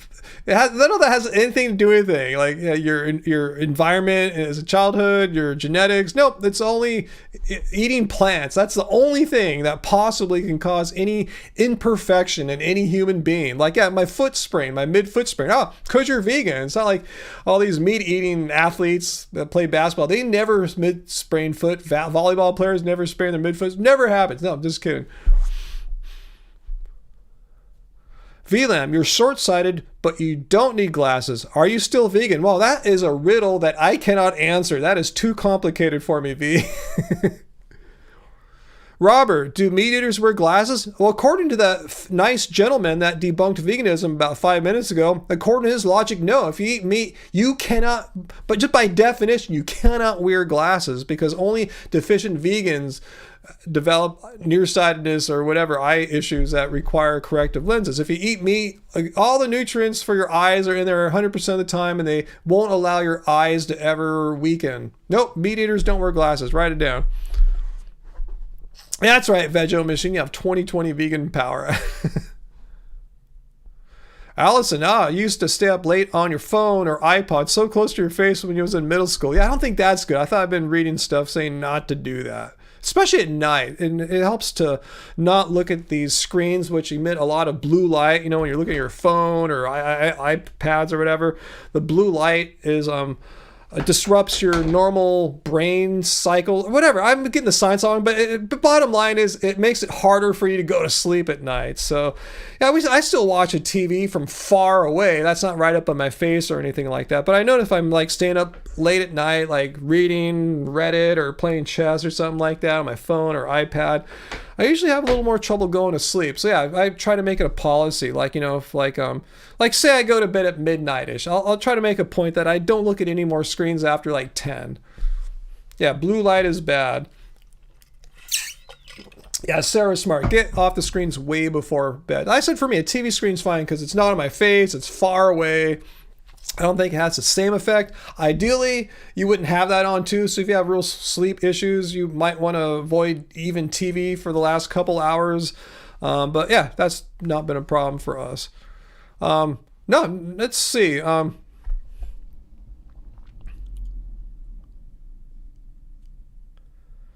Let's see. Heidi, you close your eyes and you're out. Awesome. That's the best way to fall asleep. That's how it's been for me lately too. Probably because my sleep's been so messed up with the road construction. They were quiet all week, but I had to get up early for my x-ray on Wednesday. My appointment was at 9, so I had to be there like at 8:45, which means I had to get up by 8. I don't like getting up that early. For some of you guys, you think that's late. For me, that's early. Today, they started jackhammering because they did some more stuff, but as far as I know, they're done with the jackhammering. So I think from this day forward, we're not going to get woken up to loud street noises. They'll still have to do some minor stuff like painting lines and stop signs and stuff like that. You know, stop on the on the ground, not the signs themselves.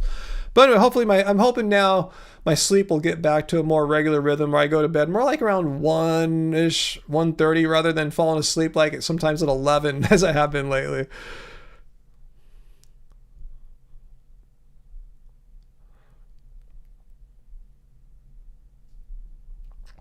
Fu Man Poo, your AC, your air conditioner's messing up, so you cleaned out 2 vents, and now it's like a Minnesota night. Awesome.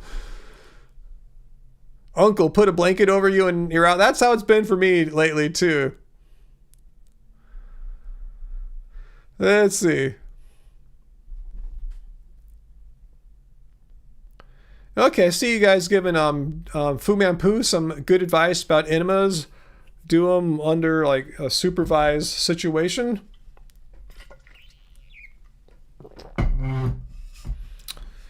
Well, that's my best sleeping tip for you, Dr. Bear. I don't know if you're up late grading papers or preparing for class or anything, but yeah, put the screens down is a good one. And also, too, a good tip is to not have your phone next to you. A lot of people use it as like a nightstand, a clock or something like that.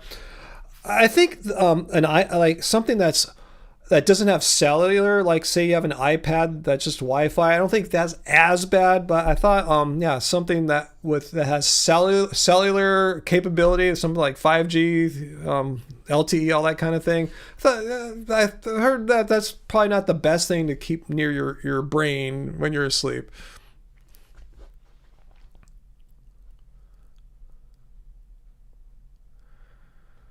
Let's see. V wants to know Ryan, can you share how I asked my doctor for a blood test? I went to your doctor yesterday with a list of things you wanted to test. I almost had to beg her to let me test them. Well, a lot of things they don't. I mean, I usually just get a normal, regular blood panel that every other person gets. However, I ask them, I say, hey, I'm vegan, so I want to make sure there's a couple things on there. Some normal blood tests have iron, some don't. So I just want to say, can I get iron? And also, I'm worried about B12 deficiency and vitamin D since I'm vegan. So I try to play the vegan card. So I'm really concerned about those. But yeah, just try to ask for a regular blood panel and just ask for those three things. Other things like testosterone, you can't get that all the time. I had to ask my doctor, and he gave it to me, because I was older and stuff like that. Wanted to see. That's how I know I have like very strong, robust testosterone for a man in his 50s, even for someone that was a guy in his 20s even. But anyway, yeah, just let him know you're vegan. Say you're worried that you're a sick, deficient vegan. You heard vegans are low in B12 and vitamin D and iron, so you want to make sure those are on your test. So yeah, sounds like you did. If you had to beg your doctor, sometimes you have to. I have switched medical insurance providers, so I'm not gonna have my same doctor that I've had pretty much for the past like 5-6 years. He knows me. He knows I get these tests. I have a new one now, so I've not met with her yet. I will this year, most likely, so I can get a blood test. So hopefully she'll be cool. But I'll play the whole vegan card. I need to get the B12 and vitamin D. So yeah, just play dumb and just say you're vegan and you're worried about those things. And you should be concerned about them. VLAM says, you said you've been vegan for 4 years and you worry about vitamin B12, D, and iron. She just drew a blank. Oh, that's weird. She didn't know that vegans are deficient in those things. That's really odd. Because yeah, before my prior doctor, the one prior to the doctor I've had for the past 5 years, the first time I only went to him one time. I told him I was vegan. Oh my God, we're definitely gonna test your iron. He was all concerned about that. My iron came back and was super, super strong. So you just got an unfortunate doctor who didn't have any anti-vegan biases. You consider yourself lucky in a weird way there. But yeah, not good if you want to get all those blood tests done.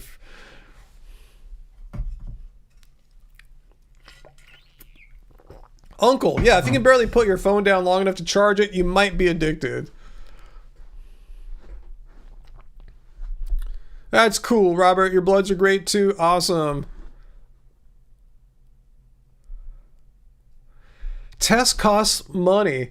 Well, they shouldn't. Your insurance, assuming you have medical insurance, and you should, Dr. Bear, from your profession, you should be able to get a free blood test. I mean, it's a basic one. And like I said, they should, for free as well, add on like B12 and vitamin D on top of the basic screening. So yeah, they do cost money, and you're entitled to, I think, one blood test per year via insurance. So do it. Go get another one. I mean, if you haven't done one, you should be able to get one a year. Anyone who's insured. Don't quote me on that, but that's my understanding. Yeah, I'm not a medical professional, let alone a health insurance navigator expert. But I'm with Petey. Yeah, everyone should just get their B12 and vitamin D checked, vegan or not vegan. VLAM said, your doctor asked accusingly, where did you get such a list of wanting to be concerned about your vitamin D, B12, and iron? I'm like from, you didn't say out loud, from doctors much more qualified than you. I can't believe she's never heard that vegans can have issues with that. Again, that's kind of refreshing on one hand and kind of disturbing on another.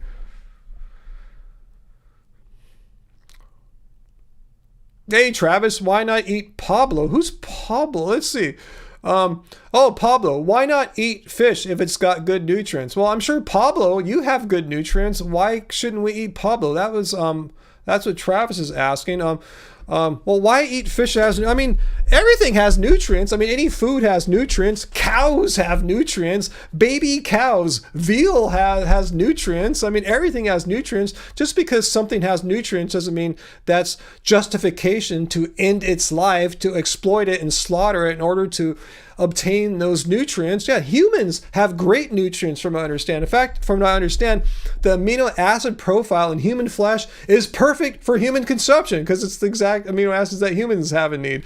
So by that definition, the most healthiest meat for humans to eat would be human meat, but we don't do that. We can't use that as a justification. So similarly for animals, just because they have nutrients in them doesn't mean that gives us the right to slaughter them for their nutrients, because you can get nutrients from plants. I mean, if plants were deficient or lacking in nutrients, it would totally suck being vegan, but it doesn't. I mean, we've been talking about blood labs, Pablo. I've been putting up my blood labs the entire time I went vegan. I went vegan in 2010. I got my first vegan blood test in 2012. Not deficient. It's up on YouTube. Another test like in 2014 and 15. Not deficient. It's up on YouTube every about 18 months since then, including last year. So there's no need to consume animals. There's no need, let me repeat, to exploit and kill animals when you can get more than adequate, sufficient nutrition from eating plants. And if you happen to be low in something like vitamin D, hey, most people are, because at the latitudes we live in, there's not a lot of sun for half the year. Vitamin D supplement is what a doctor would recommend. They don't say, oh, you're low in vitamin D, you need to kill more animals and eat them. No, they prescribe you a vitamin D supplement. I know this for a fact. So yeah, Pablo, yeah, if you are concerned about getting enough nutrients, plants have it. And if you don't believe me, because why would you believe me? I'm just a dumb idiot on the internet. I'm not like some kind of medical doctor or anything like that. Well, let's look at the opinion of not some music producer and philosopher, which I am both. Let's look at, say, the Dietitians of Canada, British National Health Service, British Nutrition Foundation, Dietitians Association of Australia, Mayo Clinic, so on and so forth. These are just a sample here of health organizations from around the world who have reviewed the scientific literature and have concluded. They're making statements, they're position statements based on the literature of peer-reviewed studies, government publications, that a properly planned plant-based diet is nutritionally adequate for all people. It didn't say, but you got to eat some fish because fish somehow have these magical nutrients without which you will die. No, it doesn't say that in there, Pablo. So anyway, thanks for asking.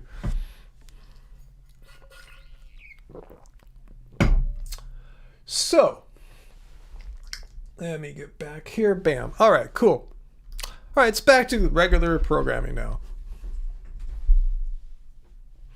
Yeah, good point, Samuel. Nutrients are great when they come from plants. The largest, strongest animals or mammals on this planet, like, say, elephants, giraffes, gorillas, they eat plants. They're not like hunting for meat or anything like that. So if a gorilla and an elephant and giraffe can get all their nutrients, you sure as hell can too, Pablo. Unless you think you're somehow mightier than an elephant or giraffe or something like that, which would be a funny thing to see you try to argue.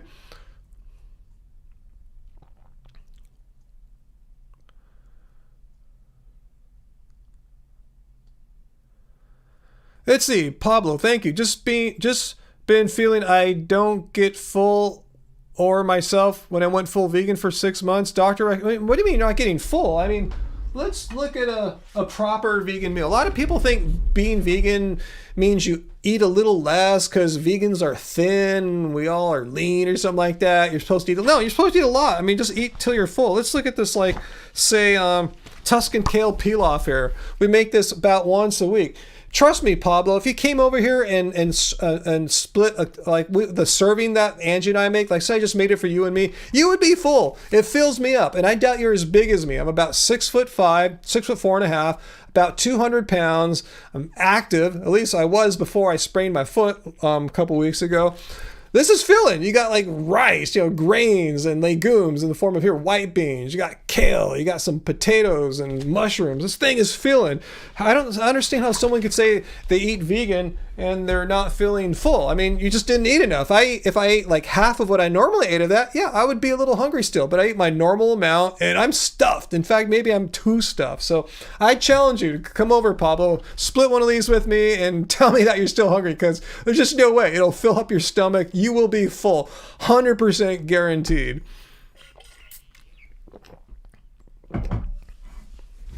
Yeah, Chris says, yeah, you're just not eating enough, Pablo. Chris says, I eat a lot, and so do I. Just eat a lot. Never undereat if you think that you're like still hungry. If you're still hungry, whether you're a vegan or a non-vegan, that's your body saying, I need a little bit more. There's no way that you could eat a ton of food like I do and I'm still hungry. It just doesn't work that way. Either your stomach is full of matter or it's not.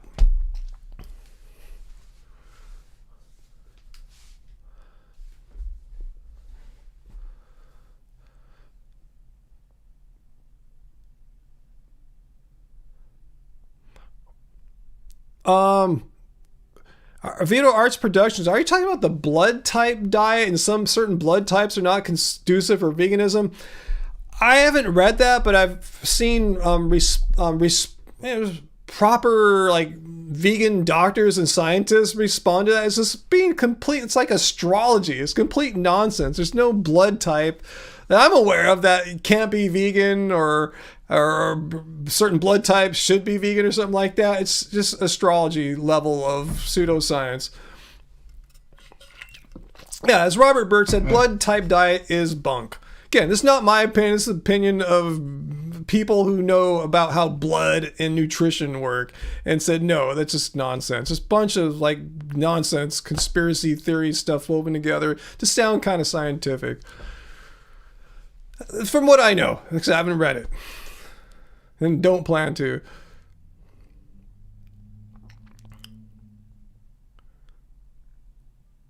So Video Archer just pointed out it's the most desirable for type A. Okay, maybe so. That's what the book says. But yeah, I don't like people saying, oh, I can't be vegan because of my blood type. Like, no, there's no such thing as that. There's nothing like that.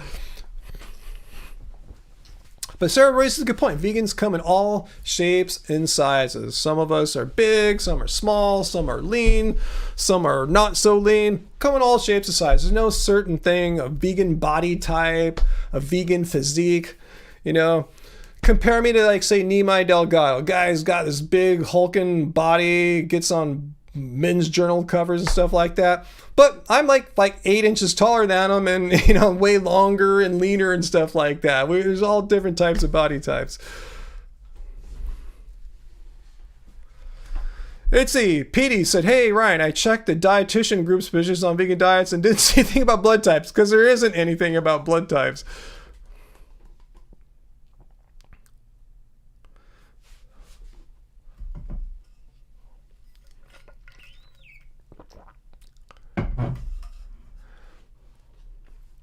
Uncle, yeah, I have something very specific planned for dinner tonight. Assuming I'm still hungry enough, we have khichdi left over from last night. I still have 3 slices or whatever things of vegan naan bread from Trader Joe's. So I'm still feeling pretty good from that epic burrito bowl that Angie made us right before. So there's a slim chance I just might have some oatmeal or something tonight and save the khichdi for like tomorrow's lunch. Not sure, but yeah, something like that. Oh, you going, Dr. Bear? Oh, well, I'm glad you're here tonight. We missed you last Friday. Your presence was, your absence was noticed. So thanks for being here with us tonight. How long have I been on? An hour 40. I should get going pretty soon too. I don't want to take up all our time. We did the members only live stream not that long ago. That's like less than a week ago. So we'll do another one again. We'll do it on a Sunday next time. Oh yeah, speaking of stuff, Angie wanted me to mention that she has an Angie's Animal Friends all ready to go. I think she said she wanted me to watch it first, so Ryan Burt, Veganism Debunked. So anyway, I look forward to that in a day or 2 or 3 or something like that, So look for an Angie's Animal Friends, and look for me debunking some veganuary crap probably next week too.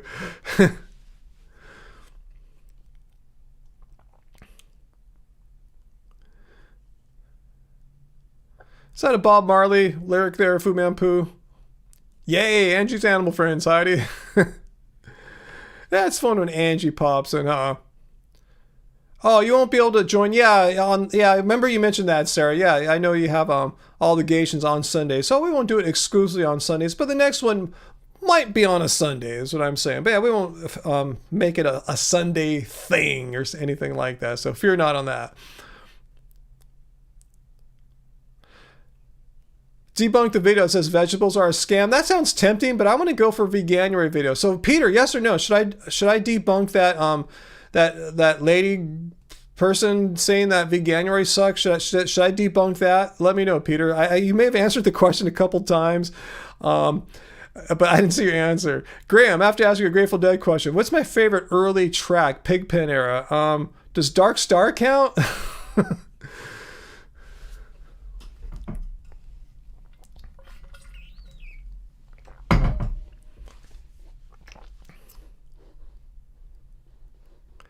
Vian Moimi, yes, a hungry man is an angry man. You didn't watch the entire video straight through. Which one, the Veganuary one or the vegetables are a scam one? If it's the Veganuary one, Peter, was it enough to know if she was like seriously trying to debunk Veganuary?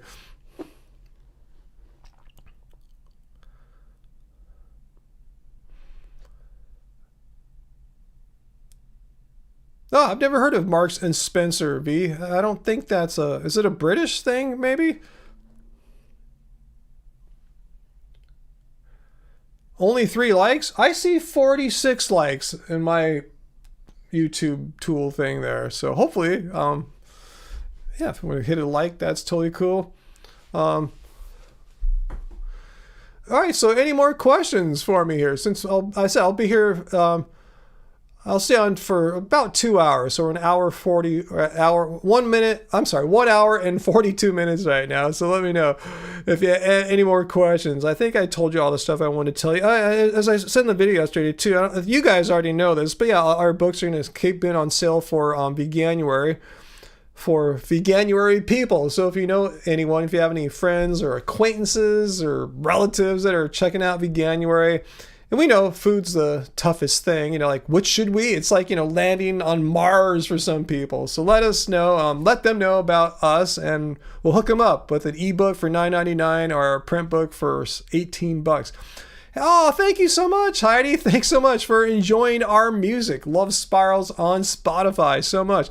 This is going to be a good year for Love Spirals because we have a bunch of tracks that we're working on. I think one is done. And another one is really, really close to being done. I think we're going to release a bunch of singles this year rather than like an album or an EP or mini album, stuff like that. I think we're just going to release one at a time, like one a month for most of the year. So yeah, should be an exciting time for us this year as far as new music. So thank you for the super chat tip there, Heidi. That's really sweet, really generous of you.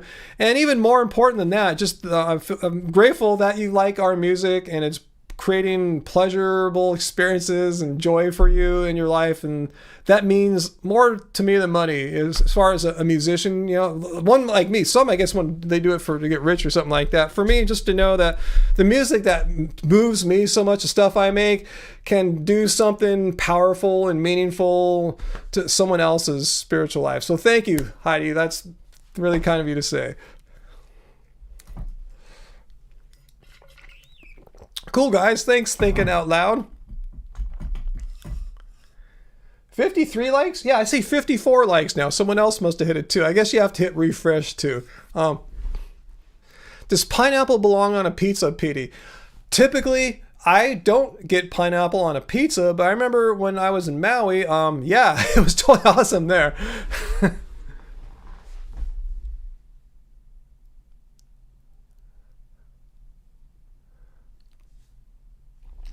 VLAM, vegan for 4 years and you've only met one vegan in real life? Wow. It's that tough, huh? That tough in Hong Kong. I'll see you, Robert. Thanks for joining us again. Thanks for joining us from down under.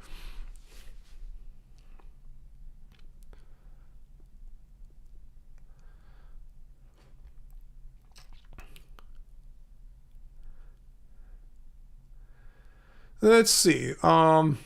See if I see any questions there. VLAM, and VLAM says, and the one in real life vegan is your husband. Well, that's cool. If you're gonna have one vegan in real life, it should be your life partner kind of person, right? It just makes it all the better. You know, I want to mention something too. I still have people on my Facebook feed that I'm friends with that I don't ever remember having met ever before. I see some really disturbing stuff. You know, I see this. I don't want to mention anyone's name. I don't even remember his name, but this one guy seems really disturbed. Like he says, like he went to his bank and one of the tellers there is like a vegetarian but won't go vegan, so he hates her because of that. Like, whoa. Then he was also pissed off because at Christmas his relative, his sister, someone brought in her boyfriend who wasn't vegan, and he hates that. Like his sister, I think, is vegan. She's dating non-vegan.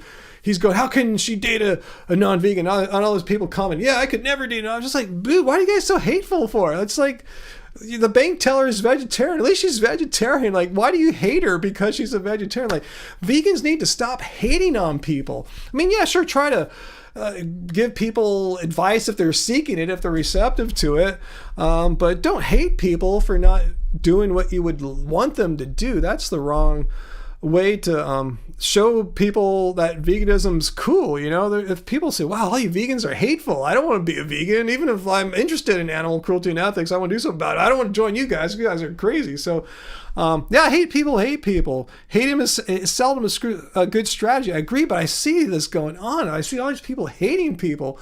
I mean, I can see why now that some anti-vegans say the crap to me that they do. I thought they were just making it up and totally crazy, but no. If they've encountered some of these people that I'm seeing who are hating people for not being vegan, and I know there's certain YouTubers like this. I'm not going to mention any of his names or anything like that, but I know there's some like that hate people who are not vegan, and that's a horrible look. That really makes us look like complete a-holes. It makes us look like a very cultish, undesirable group to be around. Like, veganism is not about hating people. It's about not exploiting animals. What you can do. You personally can control your diet. I can't control strangers. I can't control people who work at the bank. I can't control relatives. I can give them good information, but I won't hate them if they don't go vegan.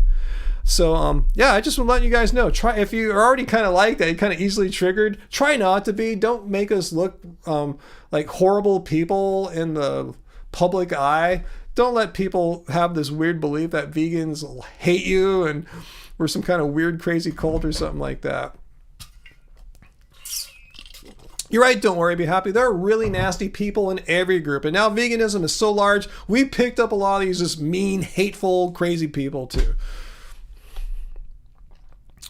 Yeah, hating people, Deem Stars, is not the way. That's not the way to get someone to go vegan. Yeah, I'm not going to point out any names of anyone or anything like that. I'm just talking about people I'm seeing who are not influencers. I'm sure they're getting this hate from other influencers, though. I don't think they're making it up. I think they're seeing other people repeat this kind of crap on their social media, on their YouTube or TikToks or something like that. Yeah, don't hate the player, hate the game. And yeah, that expression couldn't be more applicable than to what we're talking about here. Tash Peterson goes to McDonald's and shouts at children. Wow, I haven't seen that. That's something that if your average non-vegan saw that, they would say, look, this is like what's that? Going into a McDonald's and yelling at minors, at kids, you know? How is that making veganism look good? You know, I don't know if that's true or not, Peter, but if that is true, yeah, that's not a good look for veganism. Yelling at children. That's not the way to win over people's hearts and minds, by going in and yelling at minors at a restaurant. And odds are the parents are the ones who dragged him in there. It's not like the kids have control over their diet and where they eat at.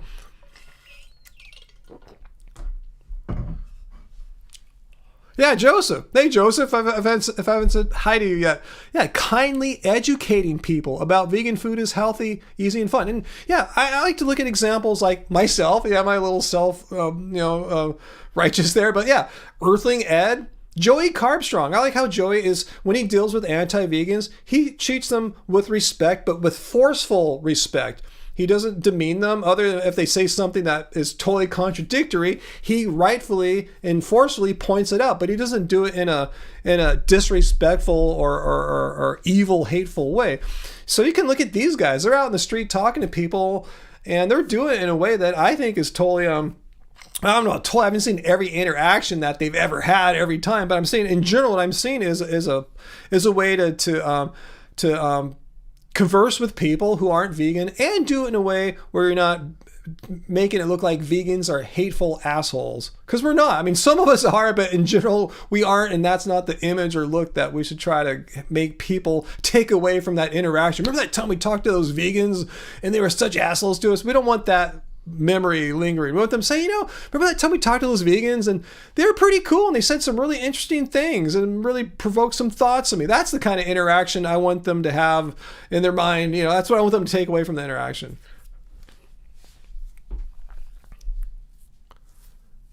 Wow, so she pretty much yelled at everyone in the McDonald's and a lot of them children, and most of the time she's topless. How does that help anything? Wow. Not my kind of thing. Not my what you described there. I haven't seen the video, but the way you described it there is not my idea of positive vegan activism. That's just going to really offend people and turn people off, because yelling at children is not the answer. I don't care what your cause is. If you're trying to fight for climate change, or trying to fight for veganism, or trying to fight for anything, yelling at children is not the right way to go about it. There are better ways, more effective ways than yelling at children. Yeah, Fritz, I think you're right. A lot of there's a certain small percentage of vegan activists that forget we need to have compassion for humans and animals, right? As opposed to, I'm compassionate for the animals, and if a human's not vegan, I'm gonna shoot that human or something like that. Yeah, Sarah's got it right. Just lead by example. Just share good food. Just show. Don't even talk about the ethics at first. Just show people, hey, this food I eat is pretty freaking good. And it's not gross. It's really tasty. You're gonna love it. Just step A right there. Then later on you can talk. Oh yeah, I went vegan a long time ago when I realized, I didn't want animals to have to suffer for me, and I could eat plants and be healthy. Just drop it like that without laying some kind of guilt trip and say, oh, and by the way, you're an asshole because you're not a vegan. Don't do that kind of thing. Yeah. Deep Stars, misanthropy, the hating of humans, is no different than any other form of bigotry. Yeah, you just disguise it. Oh, I'm a vegan, though. I'm justified in hating others.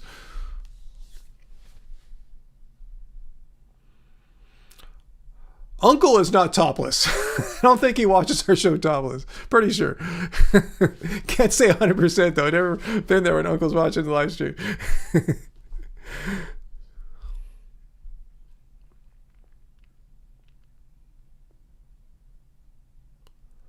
Okay, so did meet her at the vegan camp out. Awesome. Any attention is better than no attention? Depends. Depends on the particular situation, I think.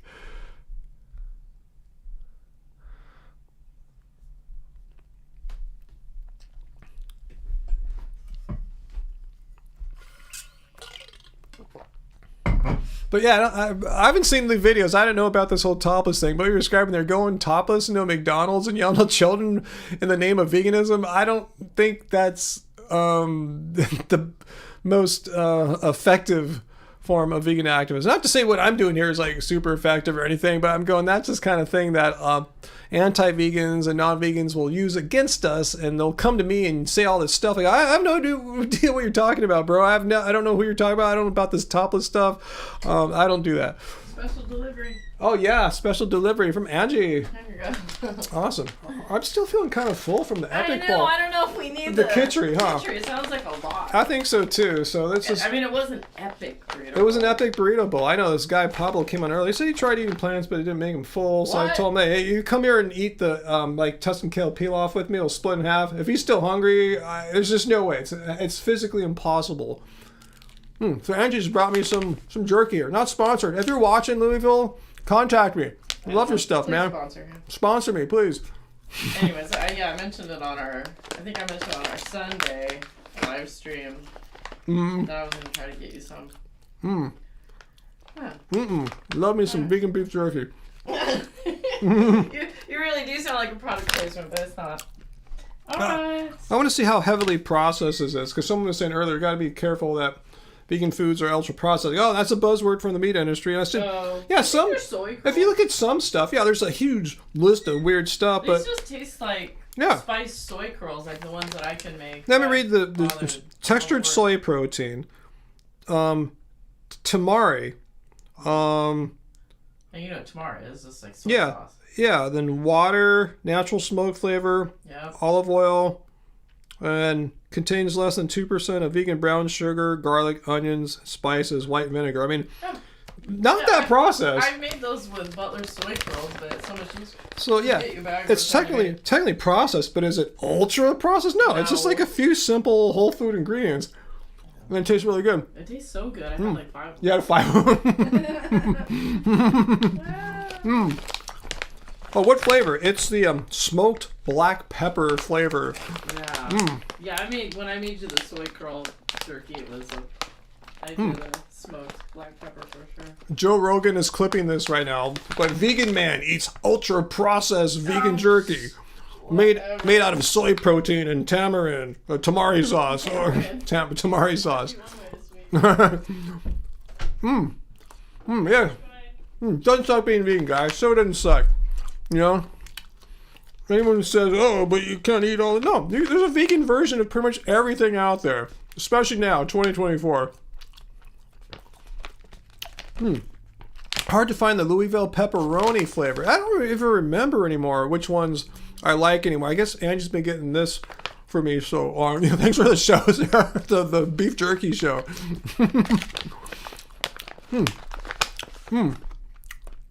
It's good to have fun little snacks. And let's see, as far as heart health goes, you guys might be concerned. When I read that list of ingredients, there were no red flags, because I know it's high in saturated fat or coconut oil. Like, let's see, per serving, saturated fat, 0 grams of saturated fat per serving. If you ate the entire bag, you would get 1.5 grams. Eating the entire bag of this stuff, which, pretty much most people don't do. But yeah, if you're clipping this, Joe Rogan, let's talk, man. Show you. You can eat vegan beef jerky, 0 saturated fat, have good blood tests. It's all good. Sarah, you don't like TVP but like soy curls? I like it all. I mean, as far as both those go.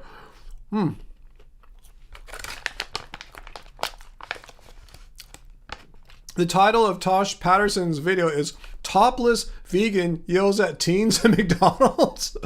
Why do you have to be topless in a McDonald's? Explain it to me. Why? Okay, I guess we didn't ask the obvious question. Why did she go topless and do a McDonald's? And isn't that illegal? Like, wouldn't you get arrested for indecent exposure? Please explain this to me, Peter, because I can't end this live stream without knowing why she was topless, and B, did she get arrested for indecent exposure? And what did the teens think of talking to a topless woman in a McDonald's? I mean, with the guys like, ooh, this is rad, this is the best day of my life. Like, what? I don't understand. This is wild.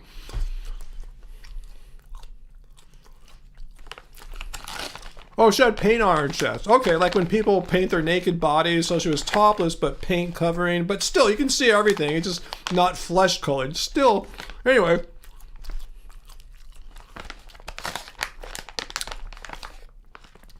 Vian Moyman, is that true in every state? Anywhere a man can go topless, a woman can do too legally? I don't know. Is that a true thing?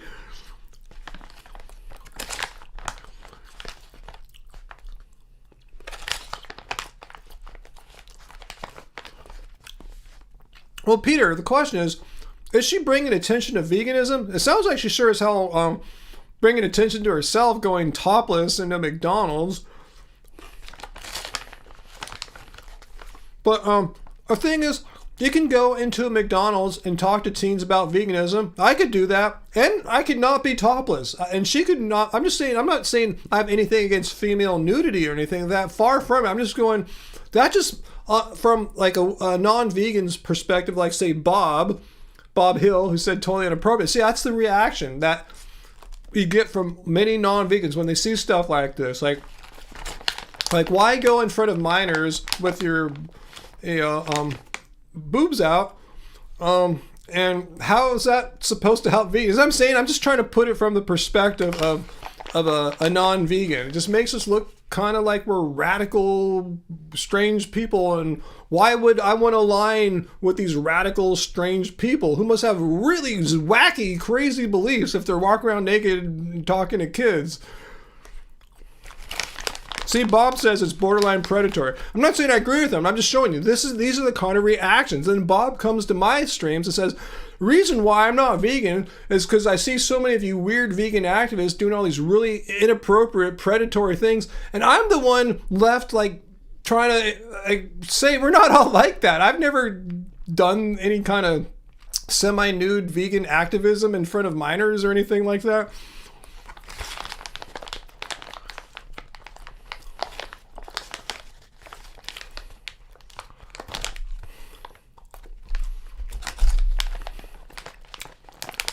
Boobs out. I'm just saying, I'm just trying to paint the picture here, what I'm seeing from what Peter's describing here, It's just kind of weird, Like, say it was any other kind of activism. Say it was environmental activism about climate change. Nothing about veganism. Just say you're going to McDonald's with your boobs out and want to talk to teens about climate change with your boobs out. I mean, it's just saying, it just seems like I don't know. Maybe I'm weird. I'm a weird old dude. I don't want to be sexist or anything. It just seems like it's attracting the wrong kind of attention is what I'm saying. It attracts attention, but I don't know if that's the right kind of attention to make vegans seem like reasonable people with reasonable ideas that were against animal cruelty and exploitation, and to get people on board. Again, to a fact, I have nothing against female nudity, male nudity for that matter. I have nothing against that. I'm not a prude or anything like that. I just know how more conservative than myself people react to nudity.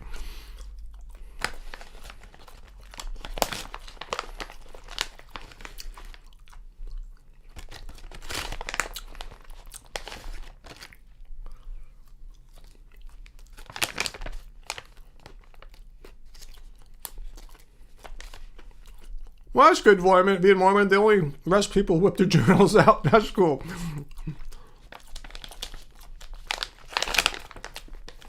Wait, we're talking about going commando now, Uncle? Wait, did I miss something? We're talking about going commando, like lack of underwear.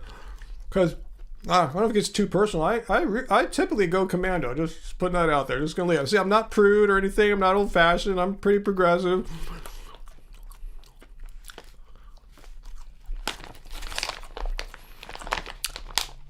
Veggie machine. Next thing you know, I will be against men in dresses preaching vegan ideology. No, if a man wants to wear a dress and preach vegan ideology, they have the freedom in this country to freely express their thoughts. The thing is that a way that's going to attract the kind of serious interest in the people you're talking to? They're going to be tripping out. You know what I'm saying? They're going to say, you vegans are weird. And I'm not saying vegans are weird or men who wear dresses. I'm not saying that. I'm just saying your average conservative type person who sees something like that is going to just not hear your message. Just going to see you as someone like, whoa, I got to get out of this.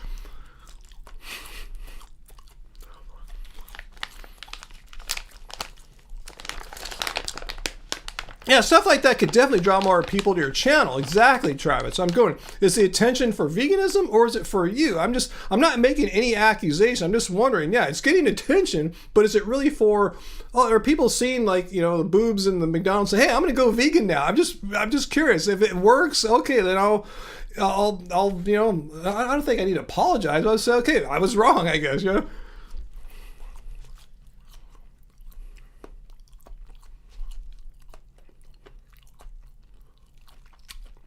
Awesome, Peter. There is a group called the Vegan Queens, who are a drag queen group who promote veganism. Awesome. Veganism is for everyone, all kinds of people. Awesome. They have vegan drag queens at vegan camp out. Awesome. I'm glad veganism is inclusive. We are so into freedom as vegan. We were talking about freedom earlier. We're very into freedom. I'm fine. Don't worry. Be happy. I can go commando. No problems, man. I'm good.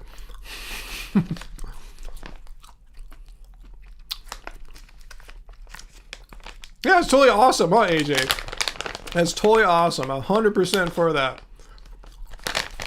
No vegan caveman. Wait, well, how come we can't have vegan caveman, Travis? I'm gonna put the beef jerky down. It's so good. The vegan beef jerky. If anyone's watching, it's vegan beef jerky. Vegan jerky. Am I commando right now? I'm not gonna say. I'm not gonna say. Because it might attract too much attention, okay? But I'll just say, I usually am. More often than not, I am.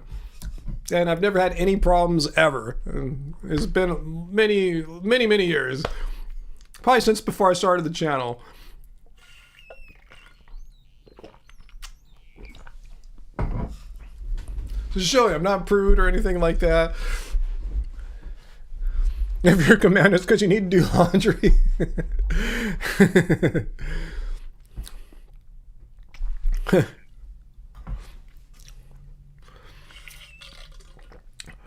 What do you mean I can't play basketball commando, Bob? How come? Give me your argument why I couldn't possibly play basketball commando. I just want to hear it.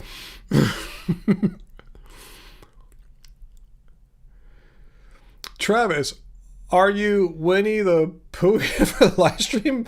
Just a shirt? What's that? That's. I think I've said enough about going commando. See, that's why I don't talk about it often. It attracts too much weird attention. Just like if you wear no top and it's a girl or female or woman in a McDonald's, it's going to attract a lot of weird attention. And me talking about commando, but I'll say I played basketball commando. Yeah. Every time? No, but many a time, no problem. And that's all I'm going to say. No problems. I actually got the idea from, of all people, Andre Agassi. Anyone ever read his book, Open? I remember I got it like maybe 10 years ago. I forgot, 15, whenever it came out. I was drawn. It was just a compelling book, reading his life story. And one of his little side stories he talked about is how at a tennis match, a tournament, a big one, something happened, some kind of wardrobe malfunction or something went wrong, and he was forced to play commando. He didn't have a backup or something like that. Anyway, he wasn't even sure if it was physically possible, but he had to do it. He had to go out and at least try because it was a big match, and he said it was fine. Nothing, no problem. So I tried it, and it is fine too. I can confirm what Andre Agassi said in Open. It is not a problem. So anyway, so if you get a chance, read Andre Agassi's book, Open. Excellent book.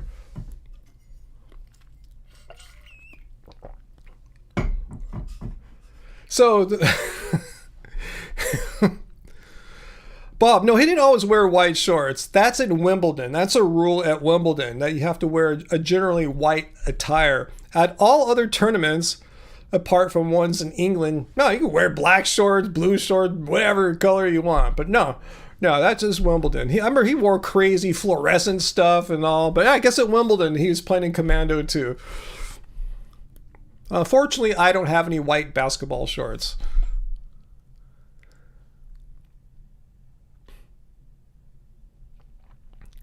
60% of the time, it works every time. No, I've had 100% success. And as far as I know, Andre Agassi has had a similar 100% success rate as well.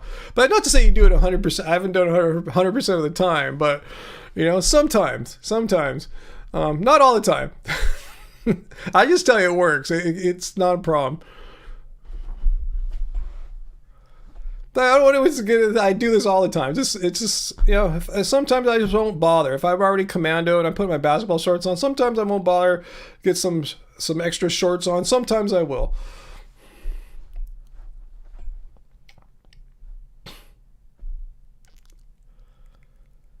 Is that the big takeaway I got from his book? No, I tell you, it was a side story about something else. It's, when you have a big book, you have all these weird little stories that you tell throughout the main thrust of the story. But no, his book Open is way more deep and just moving than that story about the side story about Commando. No, I've never heard of that, Peter. I don't know if that's what you're talking about, but that's not a problem.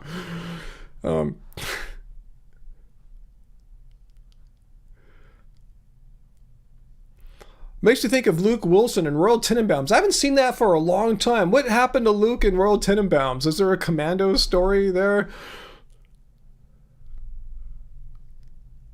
Let's see, Metalhead, to change directions a little bit. You made a table of vegan desserts once, and people asked you questions on how you did egg and dairy-free bacon.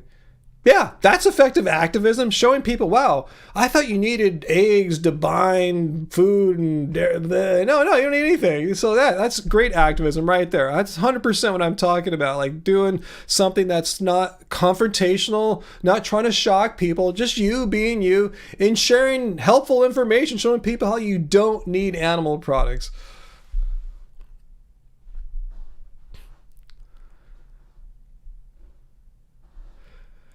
Do I at least wear underwear to go to the doctor's office? Well, usually the doctor's office don't make me take my pants off. So I really can't think of a time I went to the doctor's office and I had to take my pants off. Like when I was going to the cardiologist. I'm not saying if I went commando or not to the cardiologist.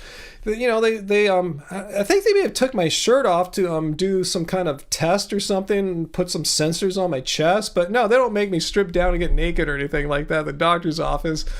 No.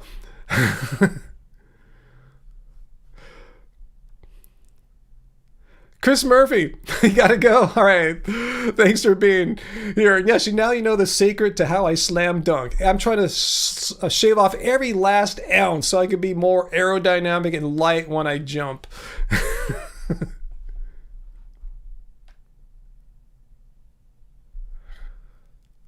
What are you talking about, Bob? Playing with your vegan sauce? Is this really Bob?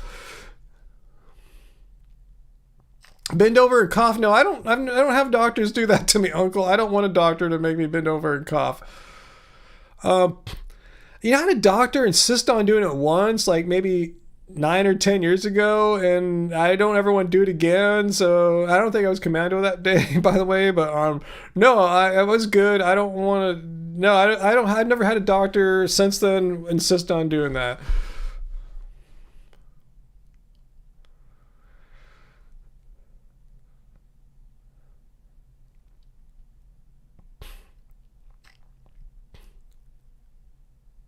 Where's that metalhead can't go commando on no pants subway ride tomorrow? No pants subway ride? Wait.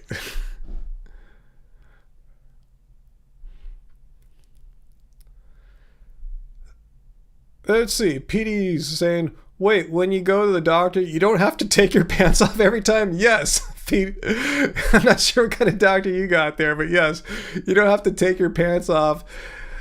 Most times, in fact, I can only think of that one time of the many, many times I've gone to see a doctor over the past like several decades. I only can think of one time ever. Travis, did I used to run commando? Oh yeah, totally.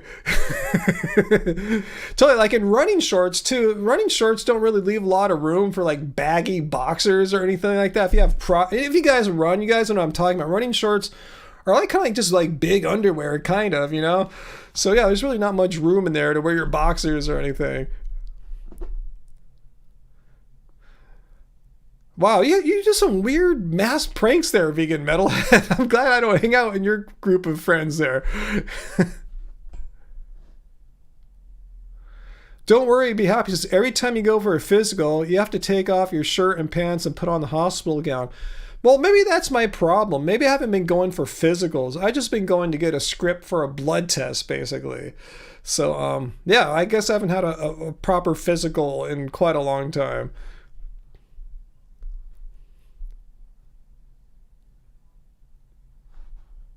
Petey, running shorts don't have room. Nice flex. I'm not talking about any particular part of the anatomy. I'm just saying in general, running shorts are, you can't wear big. I was talking about boxers. Not room for boxers that'll hang out. It's just, at least the running shorts that most runners that I run with, the like serious runners, the shorter running shorts I said are kind of like underwear. They're kind of like little boxers in the first place.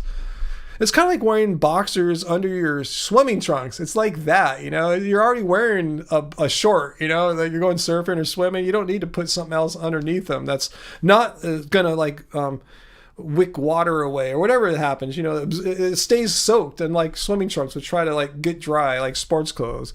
Anyway, we're talking some weird crap tonight.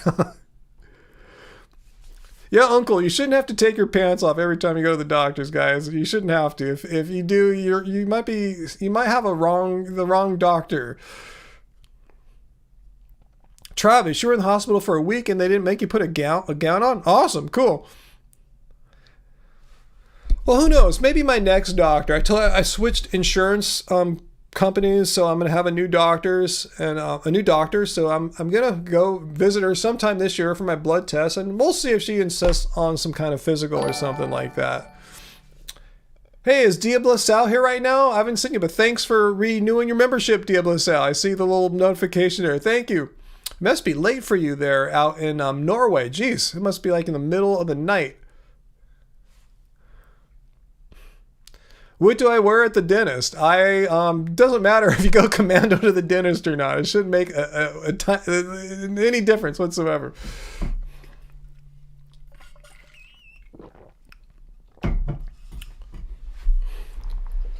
Here a lot of places here in the United States, like you get a primary care physician, and you go there first. And then if you need something else, they'll send you to a specialist. Or in my case, I went to the urgent care first for my sprained foot, and then they're sending me to a specialist.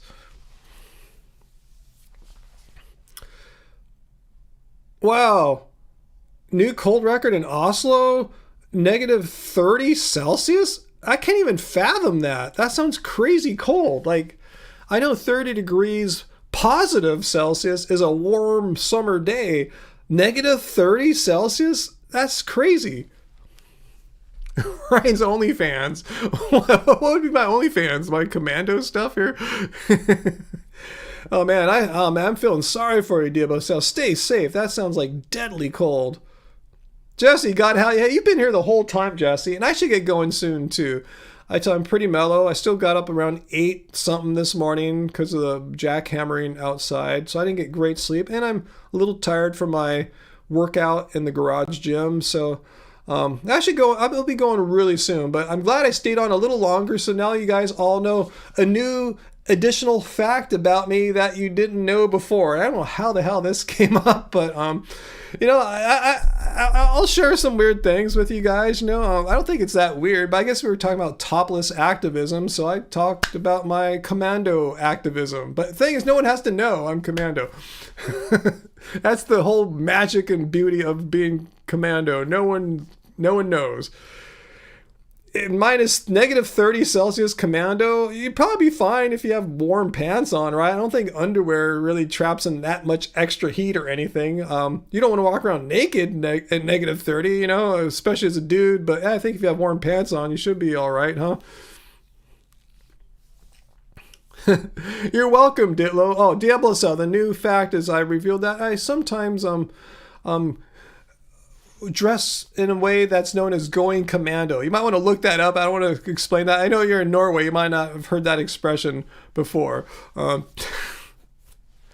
Travis, no, we haven't got a Friday pizza in a long time. I told you our friend we had a friend that worked there who was like the manager or something like that of the pizza place, and she moved to like another state. I didn't even know she moved. I saw her on Facebook living somewhere else, so we haven't been going lately. But yeah, they're still cool. It's still this like devil, scary themed pizza place. I'm cool with it. Horror themed. Anyway. So, it's halftime, Bill. Give me an update. How's it looking tonight? Are the Lakers up or down?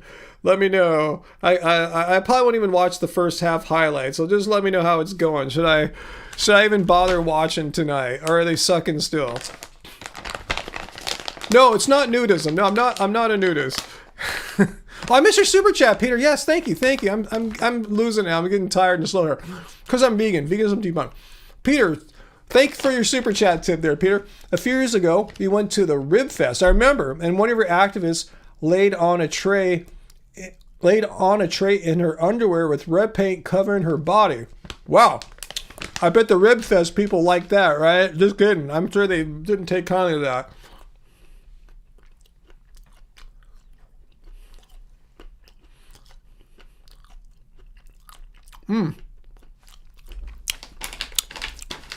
It doesn't suck being vegan, guys. Seriously. if I wanted to go get some vegan Ben and Jerry's tonight, I could. I'm not gonna, but I could. You know, want some vegan beef jerky? You got it. Soda and suck.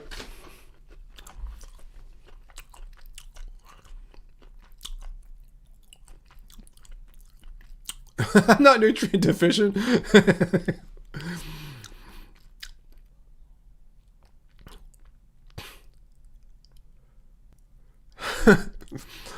Okay, guys. I'm glad DSL showed up. But I gotta get going, DSL. But thanks for coming at the end. And if you want to, you can watch the rest of it. Oh, the Lakers are up by 1. Well, that's a miracle. Usually they're down by like 13 at the half or something. So just to be up is a major plus. So maybe I will watch the second half. They're playing the Timberwolves, right? Or is it the Mavericks? They're playing the Timberwolves again, right? I guess, hopefully, yeah, because they need to pay them back for that loss that we got from them last week, I think it was. So, hey, guys, good to see you all. Good to see you all on the first Happy Healthy Vegan live stream of 2024.